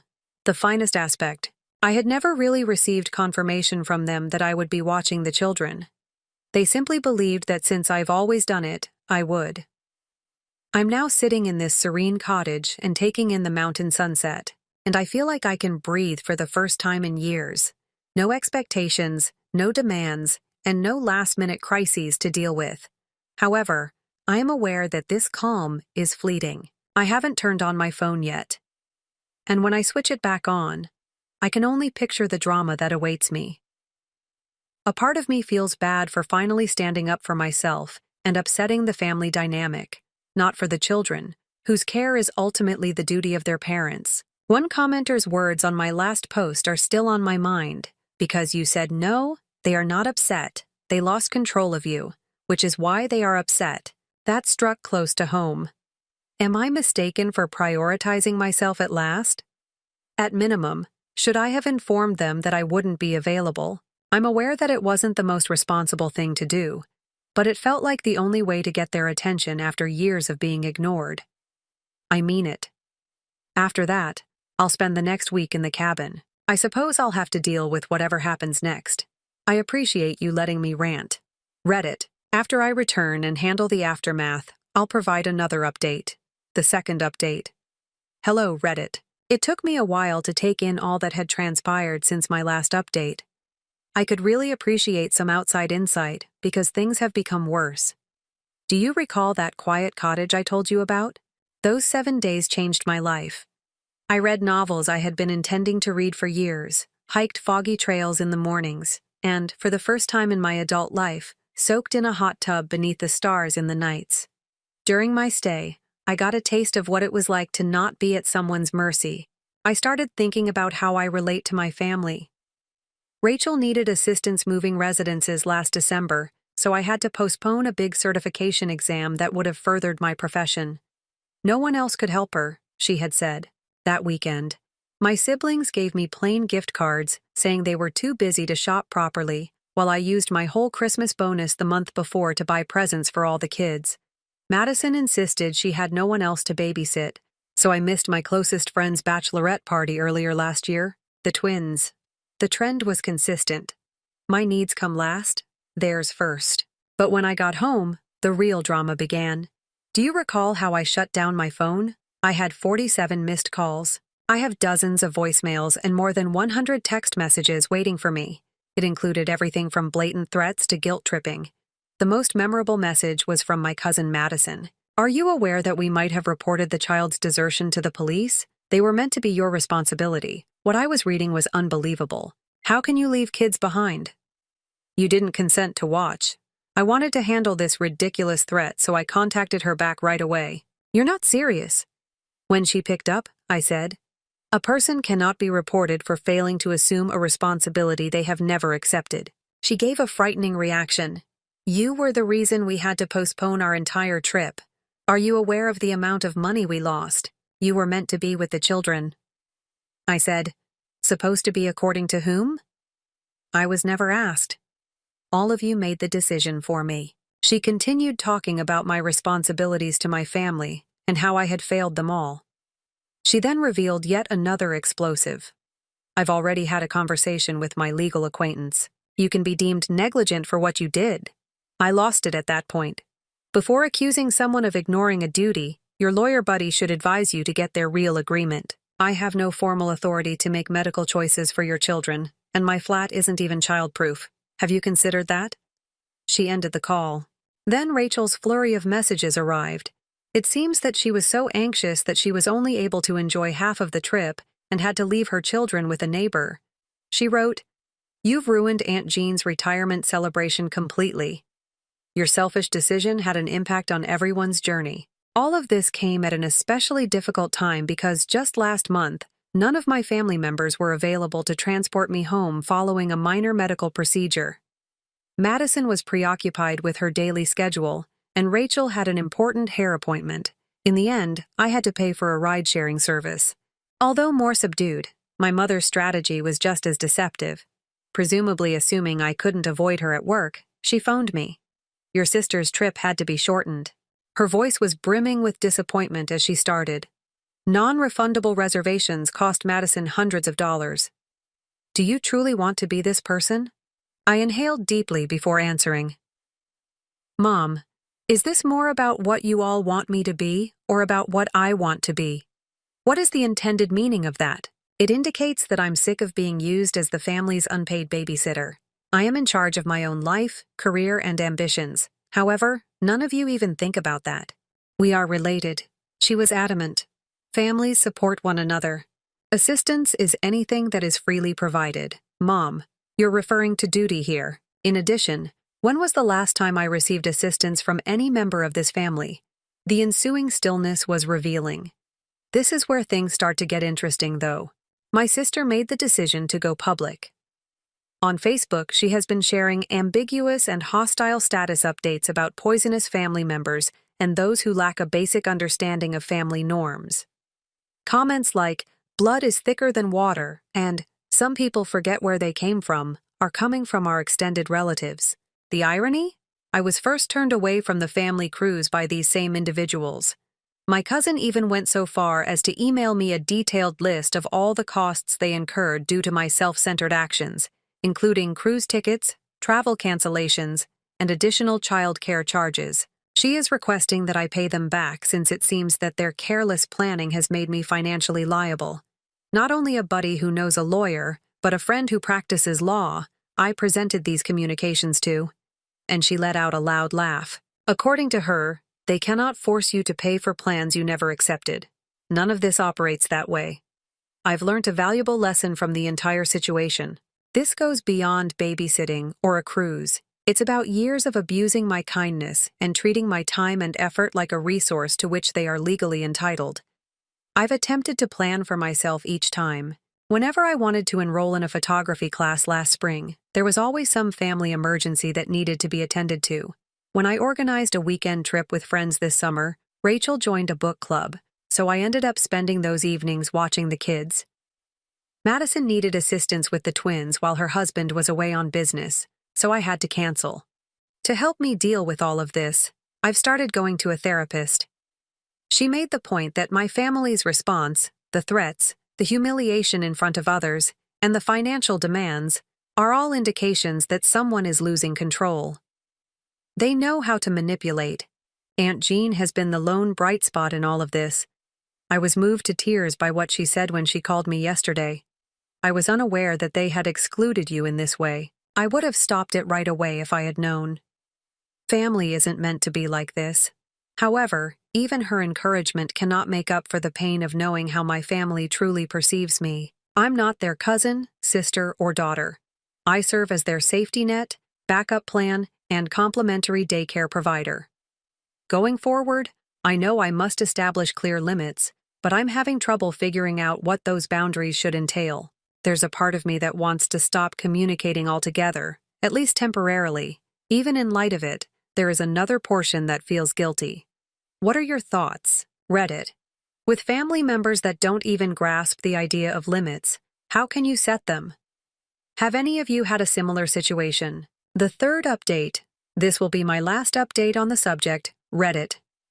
Following the events of the cruise and the ensuing controversy, I've made some tough but essential choices on how I will interact with my family in the future. These last 2 weeks have been life-changing. My professional life has altered drastically. I'm taking charge of a big project now that I'm not always on call for family crises. It's like you're a new person, my supervisor said when he called me aside last week. Your energy and concentration have significantly increased. It wasn't until they were gone that I realized how much my family responsibilities were impeding my career. I finally had the chat I had been dreading last night. I gave my mother a call. Since I still adore her in spite of everything, I knew she would be the most difficult to deal with. However, love is insufficient to excuse their treatment of me. Her voice was instantly eager as she responded. I'm so happy you phoned, honey. Let's move on from this.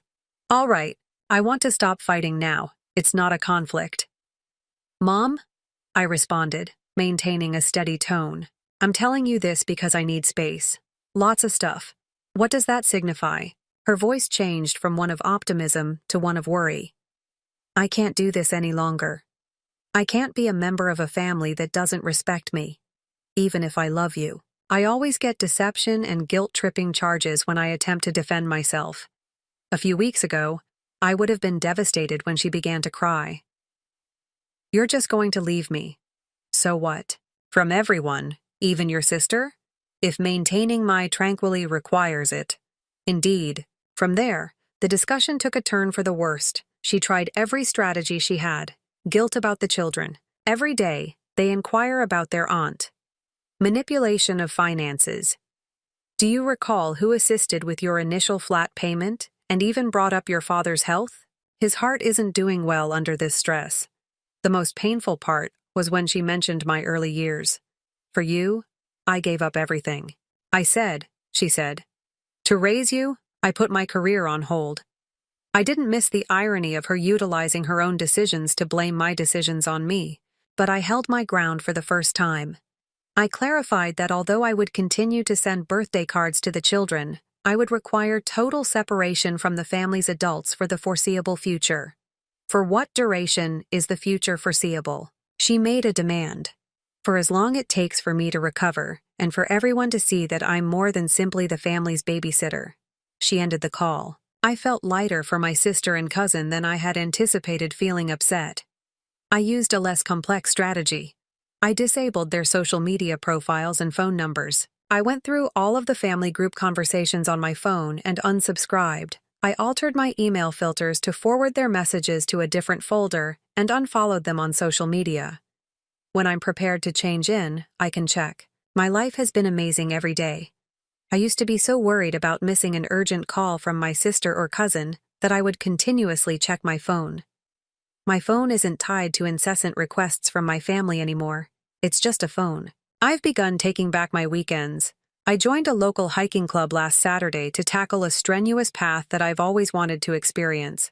I spent 6 hours going to a stunning top with like-minded individuals, rather than watching my nieces and nephews. Next weekend, we intend to go hiking again. I mentioned the photography class. Everything is going very well. I have a natural eye for composition, according to my instructor, and I'm already organizing a picture show with several of my classmates for the spring of next year. When I was at everyone's mercy, I would never have had the chance to take advantage of these types of possibilities. Additionally, I've resumed dating, which was previously very difficult. It's incredible how much more appealing you seem to possible partners when you don't have to keep postponing arrangements to deal with family crises. Aunt Jean is the only person I keep in contact with. She confirmed everything I've been feeling when she contacted me this morning. Walking away from individuals who don't appreciate you, even if they are family, can sometimes be the strongest thing you can do. I felt less alone in this choice once she revealed that she had experienced something similar with her own sister years prior.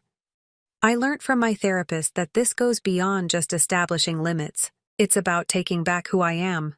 I was the family helper, the responsible one, and the dependable one for a very long time. Without those labels, I may now discover who I am. Yes, there are times when I miss them, like when I walk by their favorite park or see something that would make my nieces giggle. However, I then recalled a cruise event when they were prepared to deny me a family celebration while still requiring me to give up my time for their convenience. I've begun a 5-year plan for myself, something I've never been comfortable doing. While working, I'm considering pursuing a master's degree part-time. My boss is very supportive, and my company offers a tuition reimbursement program. In addition, I'm saving for that springtime trip to Europe by myself, which would not have been feasible while I was continuously devoting my time and resources to family responsibilities. My mental health has changed in the most unexpected way. I no longer experience the same level of constant anxiety. I eat better, I sleep better, and I've even started working out on a regular basis. You have an incredible amount of energy when you're not always running other people's lives. For those who inquired in my previous post, the answer is that I am still employed and have even accepted a team lead position for a new project. My coworkers have seen how I've changed. "You smile more now," commented one of them. I was unaware of how obvious my tension had been to other people. Cutting off my family in this way may seem harsh to some of you. Perhaps I am. However, this seems to be the only option left to me after years of being ignored, having my needs and wants disregarded, and being treated more like a service than a human. I have no idea what the future will bring. They might realize why I had to do this one day. They might not. But I'm prioritizing myself for the first time in my adult life. It feels natural, too. I appreciate Reddit's unwavering support along this trip. Your feedback and personal stories gave me the courage to make this choice. I'm ready to conclude this chapter and concentrate on creating my own novel, so this will be my final update. Story 5. I am a 27-year-old lady from a large, boisterous family that enjoys raucous holiday parties, Sunday dinners, and regrettably, a good deal of drama. Everyone knows everything about everyone in this family, but not in a positive manner. If a secret exists, it will undoubtedly spread around the family tree more quickly than you can blink. And my Aunt Linda is at the center of all that rumors. The family's self-proclaimed queen is Linda. In her early 50s, she has a loud chuckle and a talent for saying exactly the right thing to make others uncomfortable without going too far, at least when speaking in public.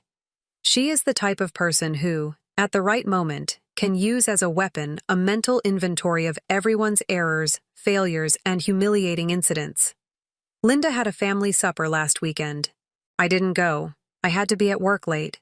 To be honest, I wasn't that sad that I missed it. Linda's dinners aren't exactly soothing. The next morning, I received a call from my 25-year-old cousin Emily, who is one of the few members of my family with whom I have a strong relationship. "You're not going to believe what Linda was saying about you last night," she added, sounding nearly breathless. Emily claims that Linda talked about me for a significant portion of the evening. She told everyone that I've always been entitled and that I'm too lazy to come. She even apparently made a joke about my most recent breakup, suggesting that I would be left alone because I'm too hard to handle. For background, my relationship with my ex-girlfriend Anna ended around 6 months ago. Linda has a knack of making things seem 10 times worse than they actually are, even if it wasn't messy or dramatic. I felt sick to my stomach after hearing all of this. According to Emily, she attempted to change the subject, but Linda redoubled her efforts, saying that I've been coasting through life, and that if I don't get my act together, I'll definitely lose my job. It seemed intimate, and wasn't just about me.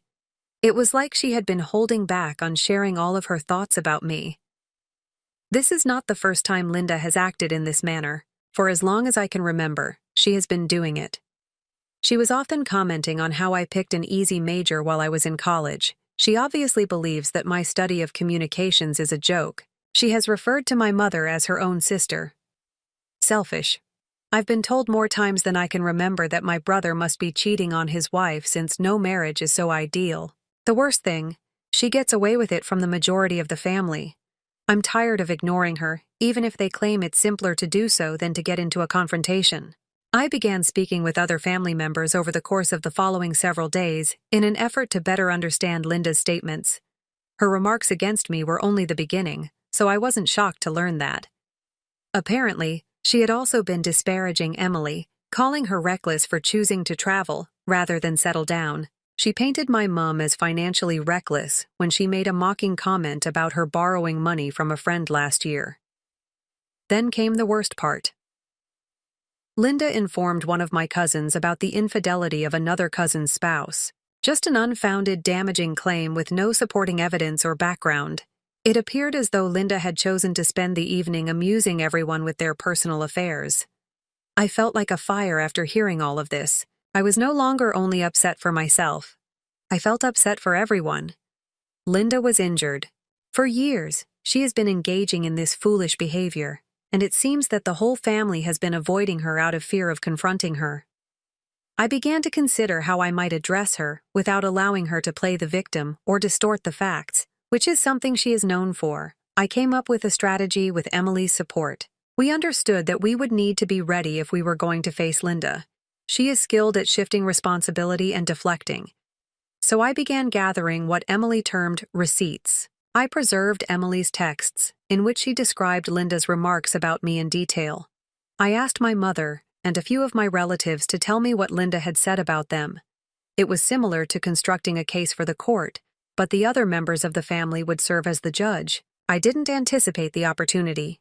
Next weekend, Linda had asked everyone to another family get-together. She learned that I was unhappy, and as usual, she began fabricating a tale about my being too dramatic and sensitive. The family wasn't entirely on board, though, for once. Perhaps it was because Linda was gossiping about them, and they were beginning to realize they weren't alone. For some reason, I felt that this meeting would be my opportunity to confront her, and I wasn't going to let it go. I was prepared by the time the weekend arrived. I wasn't doing this for me alone. I was doing it for my mom, my cousins, Emily, and any other family members who had suffered because of Linda's poisonous behavior. Stopping her from getting away with it was time. Update 1. This whole thing began at my aunt's house, where the family got together. As soon as I entered the room, there was a tense hum. People were talking more quietly than normal, and sometimes I saw them looking at me. Linda was playing hostess in the kitchen as if nothing had happened. She didn't mention anything from the previous week, and instead welcomed me with an excessively happy, "Oh, you made it." It was a stressful dinner. I observed that Linda was making an additional effort to be kind, congratulating everyone and laughing a bit too loudly, but I sensed the uneasiness behind it all. Emily sat next to me and nodded to me in a low voice, as if we both knew that the explosion was inevitable. I knew it was my moment when everyone had finished eating and had begun to go into the living room. I stood up after waiting till the majority of the family had settled in. Immediately, the room became silent. It's one of those weighty silences where everyone knows that something bad is going to happen. "We need to talk about what you've been saying about me," I added, glancing straight at Linda. After a moment of hesitation, Linda forced a bewildered expression and seemed to be unaware of what I was discussing. She dismissed it with a chuckle, accusing me of being theatrical and stating that there must have been a miscommunication, but I refused to back down. I took out my phone and read out what Linda had said about me at her previous dinner party, as well as my texts with Emily. The room erupted in a loud gasp. Linda's expression changed from one of pretended innocence to one of rage. She began to stutter, accusing me of misinterpreting her statements and distorting them. She raised her hands and informed everyone that I was exaggerating the situation and that gossip was a normal part of family life. Emily intervened at that point. She supported me and attested to everything, stating that Linda had talked extensively about these topics rather than only mentioning them in passing. While some family were uneasy, others nodded and murmured in agreement, evidently unwilling to become engaged. When Linda saw she was in a tight spot, she made the decision to attack. She flipped it on me, claiming that I was also flawed and that I most likely spread rumors about her. "Everybody talks about everyone else at some time," she added. "Why am I the target of this?" I retaliated more forcefully at that point. I informed her that this had nothing to do with unimportant, random rumors. It has to do with how she has been methodically dismantling individuals for years. I continued after that. I brought up her other statement regarding family members. I brought up how she described my mother as selfish and greedy. A remark that dropped in the center of the room like a bomb. My mother's eyes filled with tears and her face collapsed. She made an effort to ignore the pain, but it was clear. Other family members started whispering to one another as my spouse looked astonished. The floods opened at that moment. My cousin acknowledged that Linda had accused her of being careless with her vacation arrangements. According to a different relative, Linda had caused friction between her and her husband by implying that there could be problems in their marriage. It soon became evident that Linda's actions weren't isolated incidents, as each disclosure appeared to inspire others to come forward. There was a pattern. When Linda's niece finally spoke out, it was the biggest shock. She confronted Linda about her spreading false information about her husband's infidelity. The niece, who was clearly outraged, insisted on knowing why Linda would say anything so hurtful without providing any proof. In answer, Linda stated that she felt the niece had a right to know and was only worried. That was a poor excuse. And a furious debate broke out in the room. Sensing she was losing control, Linda attempted to exit the room. She said she didn't have to sit there and be assaulted, but I wasn't going to let her get away that easily, so she grabbed her bag and went for the door. I informed her that she couldn't go until she made up for the harm she had caused, and I blocked her way. She murmured something about being ambushed and rolled her eyes. I insisted that she apologize to everyone she had harmed, not just to me.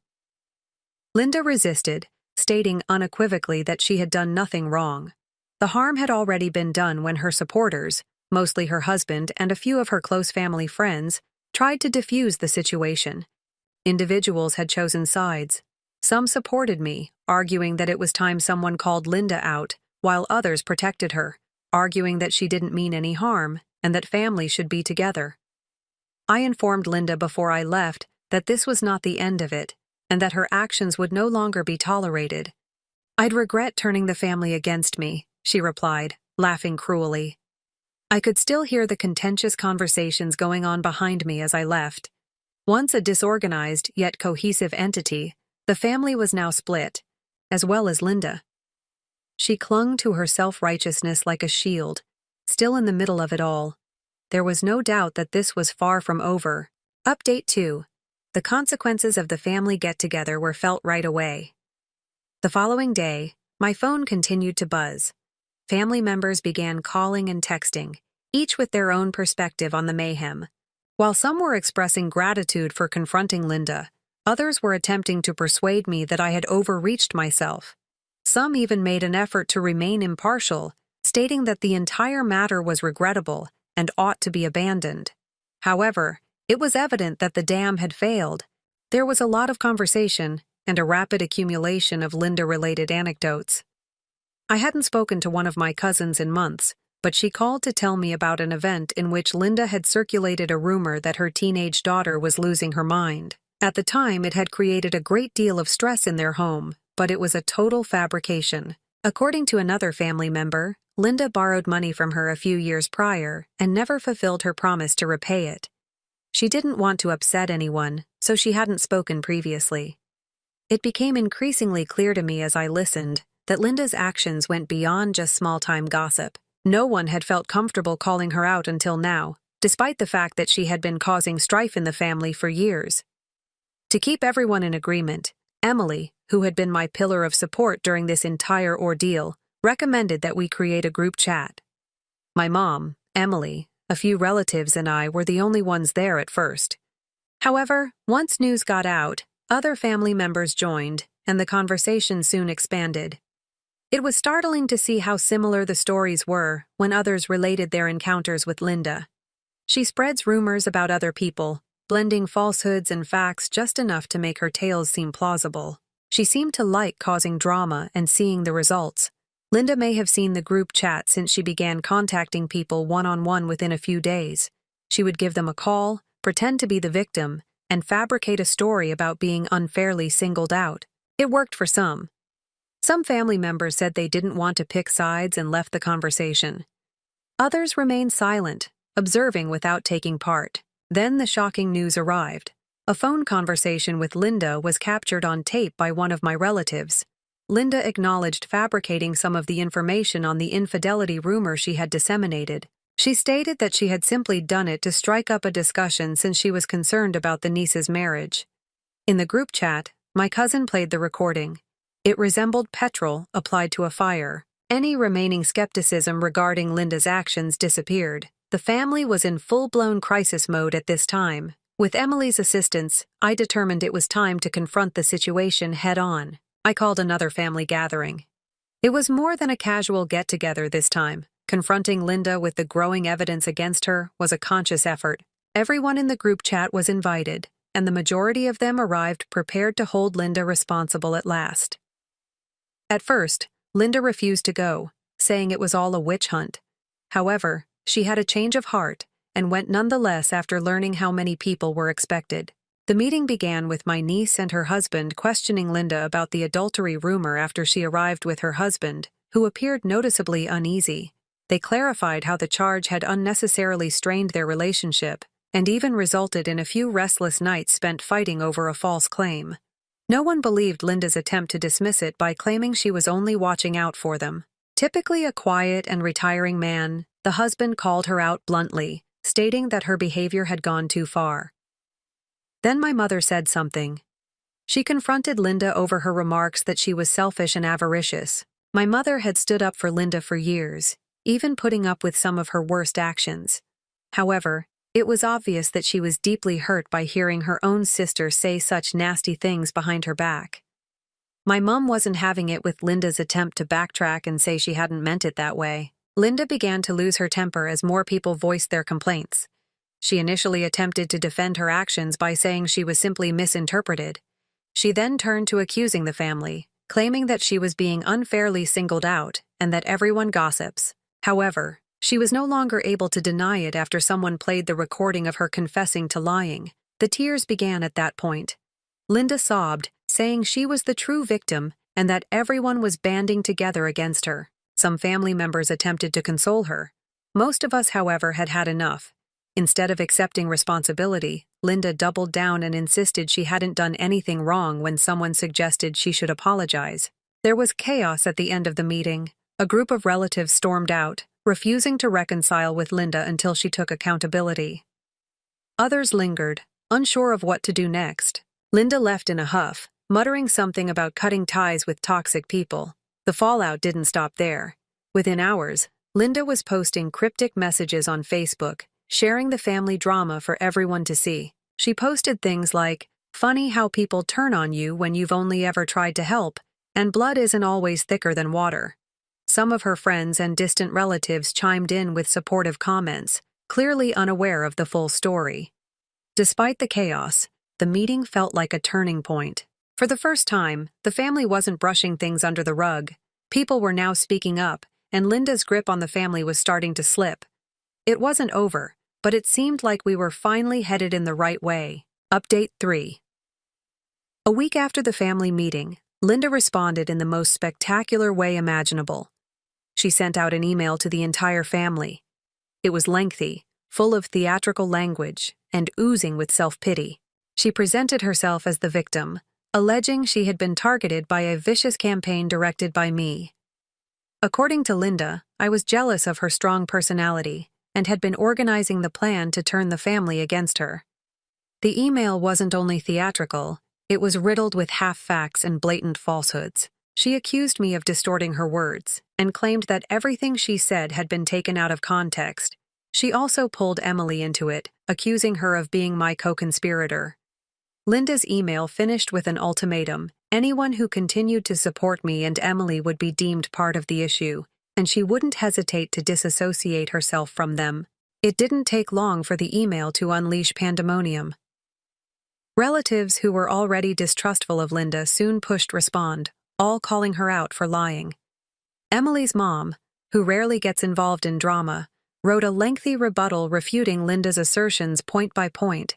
Another relative weighed in, wondering why Linda didn't address the tape of her confessing to spreading falsehoods.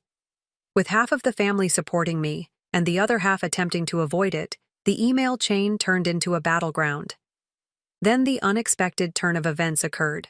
I discovered that the brother of my uncle Linda had been surreptitiously giving her information from the group chat. He hadn't been silently reading along. He was emailing Linda screenshots of chats so she could use them to skew the story. It was Emily who realized that Linda was making references to things she couldn't have known without insider knowledge. My uncle and I had a heated discussion when I addressed him personally. He spoke up for Linda, arguing that although she wasn't flawless, she wasn't deserving of being singled out. Although he acknowledged sharing the screenshots, he said he did it to maintain harmony. He dismissed my criticism that his actions had had the exact opposite effect, claiming that family loyalty came first. Even if Linda was at fault, it was obvious that I couldn't rely on him. My niece, who had been incensed since the infidelity rumor surfaced, learnt something that further escalated the turmoil. The rumor of infidelity had not just appeared out of nowhere. She had told Linda about a difficult time in her marriage years ago. It was just a challenging time that they had overcome together. Nothing significant. That intimate talk had been turned into a full-fledged controversy by Linda, when Linda was challenged by the niece. The treachery was obvious. Although Linda made an effort to minimize it by saying she hadn't intended any harm, it was clear that she had gone too far. The niece didn't mince words and told Linda just how much harm her rumor had done. The most unexpected shock came from Linda's own husband. He had been silent for the majority of the drama, but he eventually spoke up during this altercation. He acknowledged that Linda's actions had previously wounded him as well. It seems that Linda had told her own acquaintances personal information about their marriage and gossiped about him.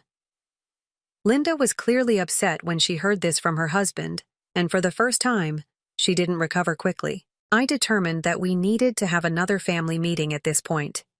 This time, I invited extended family members who had not before participated in addition to the core family. I reasoned that it would be more difficult for Linda to control the story if more people were aware of the reality. Linda declined to go, saying she was being attacked once more, but her absence only served to detract from her appearance. The meeting opened my eyes. Family members who had been hesitant began to come up and relate their personal experiences of Linda's deceptive actions. According to one relative, Linda took money from her, claiming to need it for a medical emergency, but then using it on a shopping spree. Another told how, with every narrative, Linda had stoked a rumor that her son was quitting college when, in reality, he was just taking a year off. By the end of the conference, a fuller image of Linda's actual character emerged. Most members of the family were in agreement. There was more to Linda's actions than a string of minor errors. For far too long, this pattern of poisonous manipulation had continued unchallenged. Linda's response to the encounter was expected. She posted ambiguous yet direct statements on Facebook, such as, "Some people thrive on drama and don't know how to mind their own business." She then made explicit charges, naming particular family members and discussing intimate family matters with everyone on her buddy list, only to have the post backfire. When they saw Linda's behavior would not alter, relatives who had previously been neutral began to support me. Then the financial shock hit.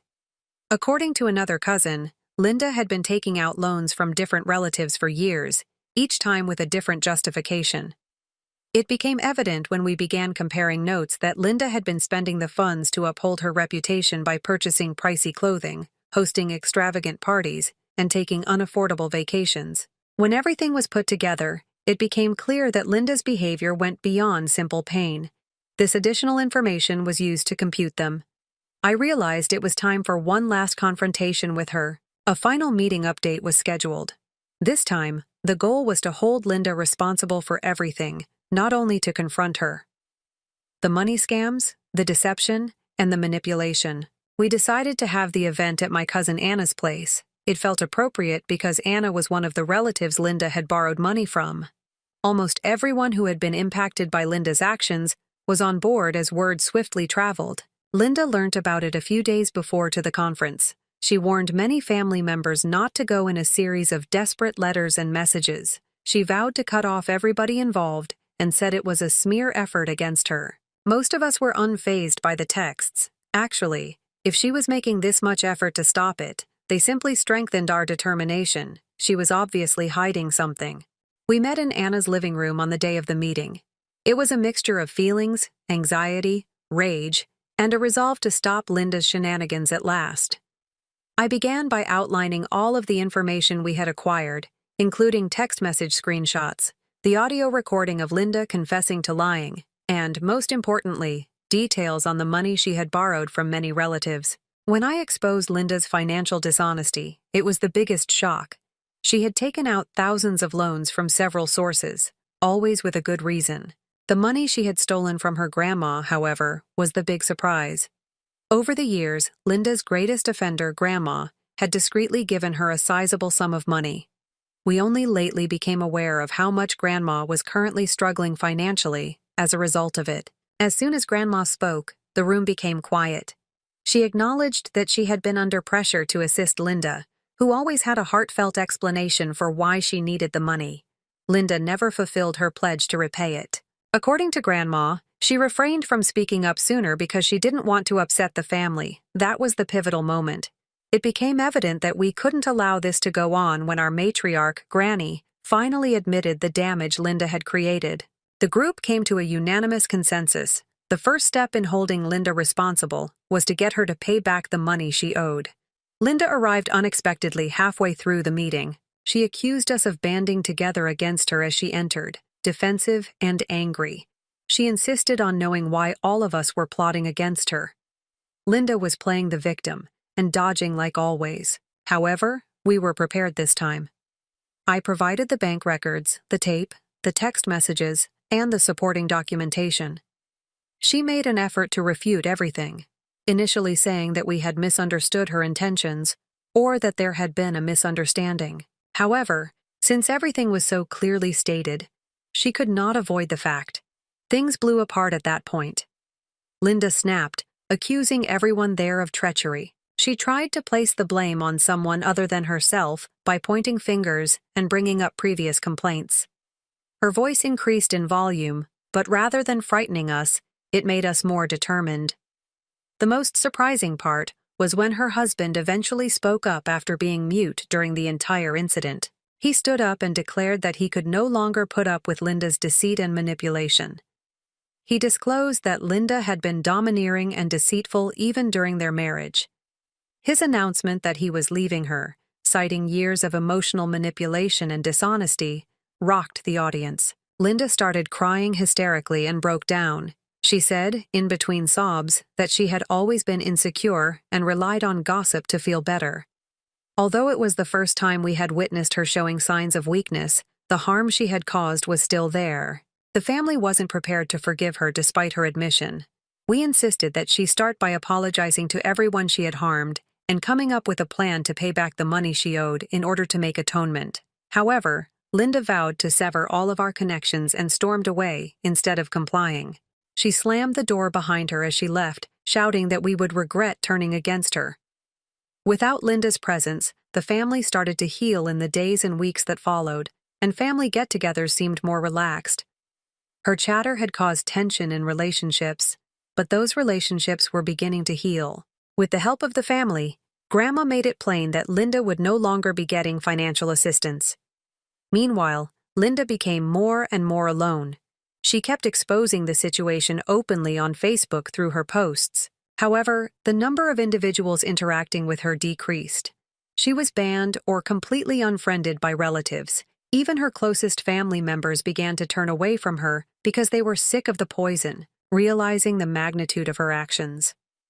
For my part, I experienced a feeling of closure. Standing up to Linda wasn't easy, but it was worthwhile to watch the family escape her control. We were moving on without the ongoing drama and strain she had introduced into our life for the first time in years. The family was stronger when Linda's influence eventually began to decline. Update 5. A few months have passed since the last altercation with Linda, and most of the dust has fallen.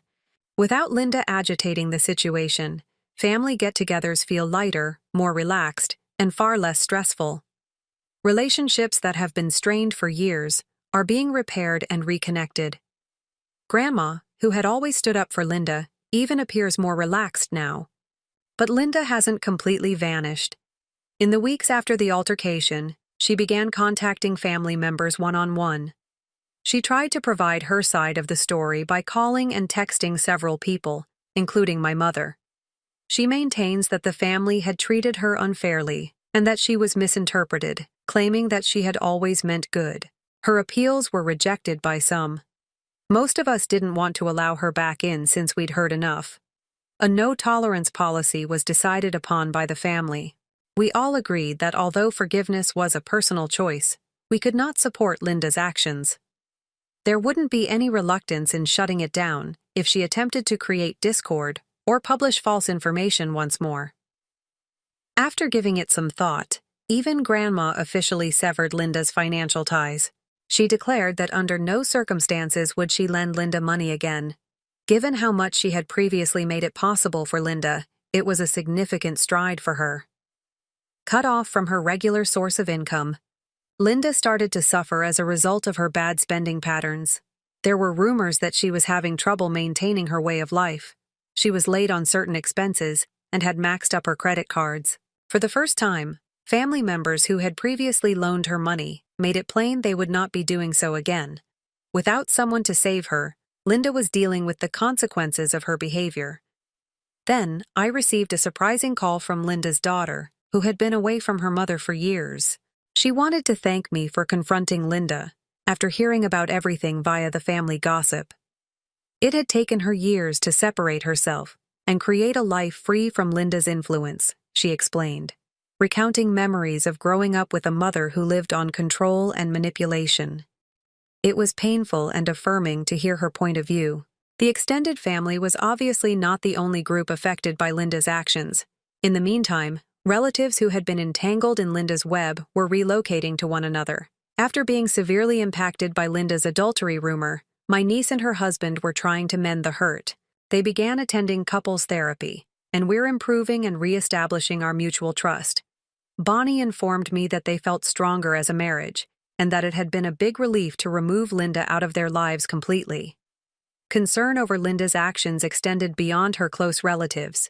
The whole narrative started to be told to extended family members and even some family friends. Linda's previously wide network of supporters dwindled, and her reputation suffered greatly. Although she still had some devoted supporters, the majority of people recognized her for who she truly was. Unexpectedly, Linda texted me and a few other family members to make what could be roughly described as an apology. It was ambiguous and hesitant, filled with expressions like, "I'm sorry if I hurt anyone," and I was unaware of how my comments were interpreted. The majority of us decided not to reply because it was obvious that she wasn't accepting complete responsibility. It wasn't about harboring resentment for me. The goal was to keep the family from reverting to their previous habits. I emphasized the value of limits to everyone in order to reaffirm that, although we had no control over Linda's actions, we did have some influence on how we handled them. Many of us decided to either cut her off completely or limit our interactions with her. Family members started banning her on social media, which caused her cryptic Facebook posts to lose their impact. Without an audience, her attempts to stir up controversy began to fade. Over time, Linda's loneliness grew increasingly apparent. She reportedly tried to enlist the help of acquaintances outside of her family, but it didn't appear to be working. Those who were unfamiliar with her were unlikely to become embroiled in her drama, and those who were familiar with her were cautious of her inclinations. We've started a new chapter in our family's history. I've heard from several family members how appreciative they are that someone finally confronted Linda. They acknowledged that confronting her required bravery and gave me credit for strengthening the bonds among the family. Even if I don't consider myself a hero, knowing that my efforts had an impact is consoling. It makes me feel relieved to look back. Linda has broken the cycle of poison that she had been maintaining for years. Without her incessant meddling, the family is stronger, healthier, and more cohesive. Work remains to be done. We're on the right track, but relationships don't get better overnight. Linda's demise ultimately had nothing to do with retaliation or establishing a point. It was about making sure that her actions could no longer hurt the people I care about. I can also observe the change now that we get together for dinners and festivities. The giggling seemed genuine, the discussions are sincere. We feel like a family again for the first time.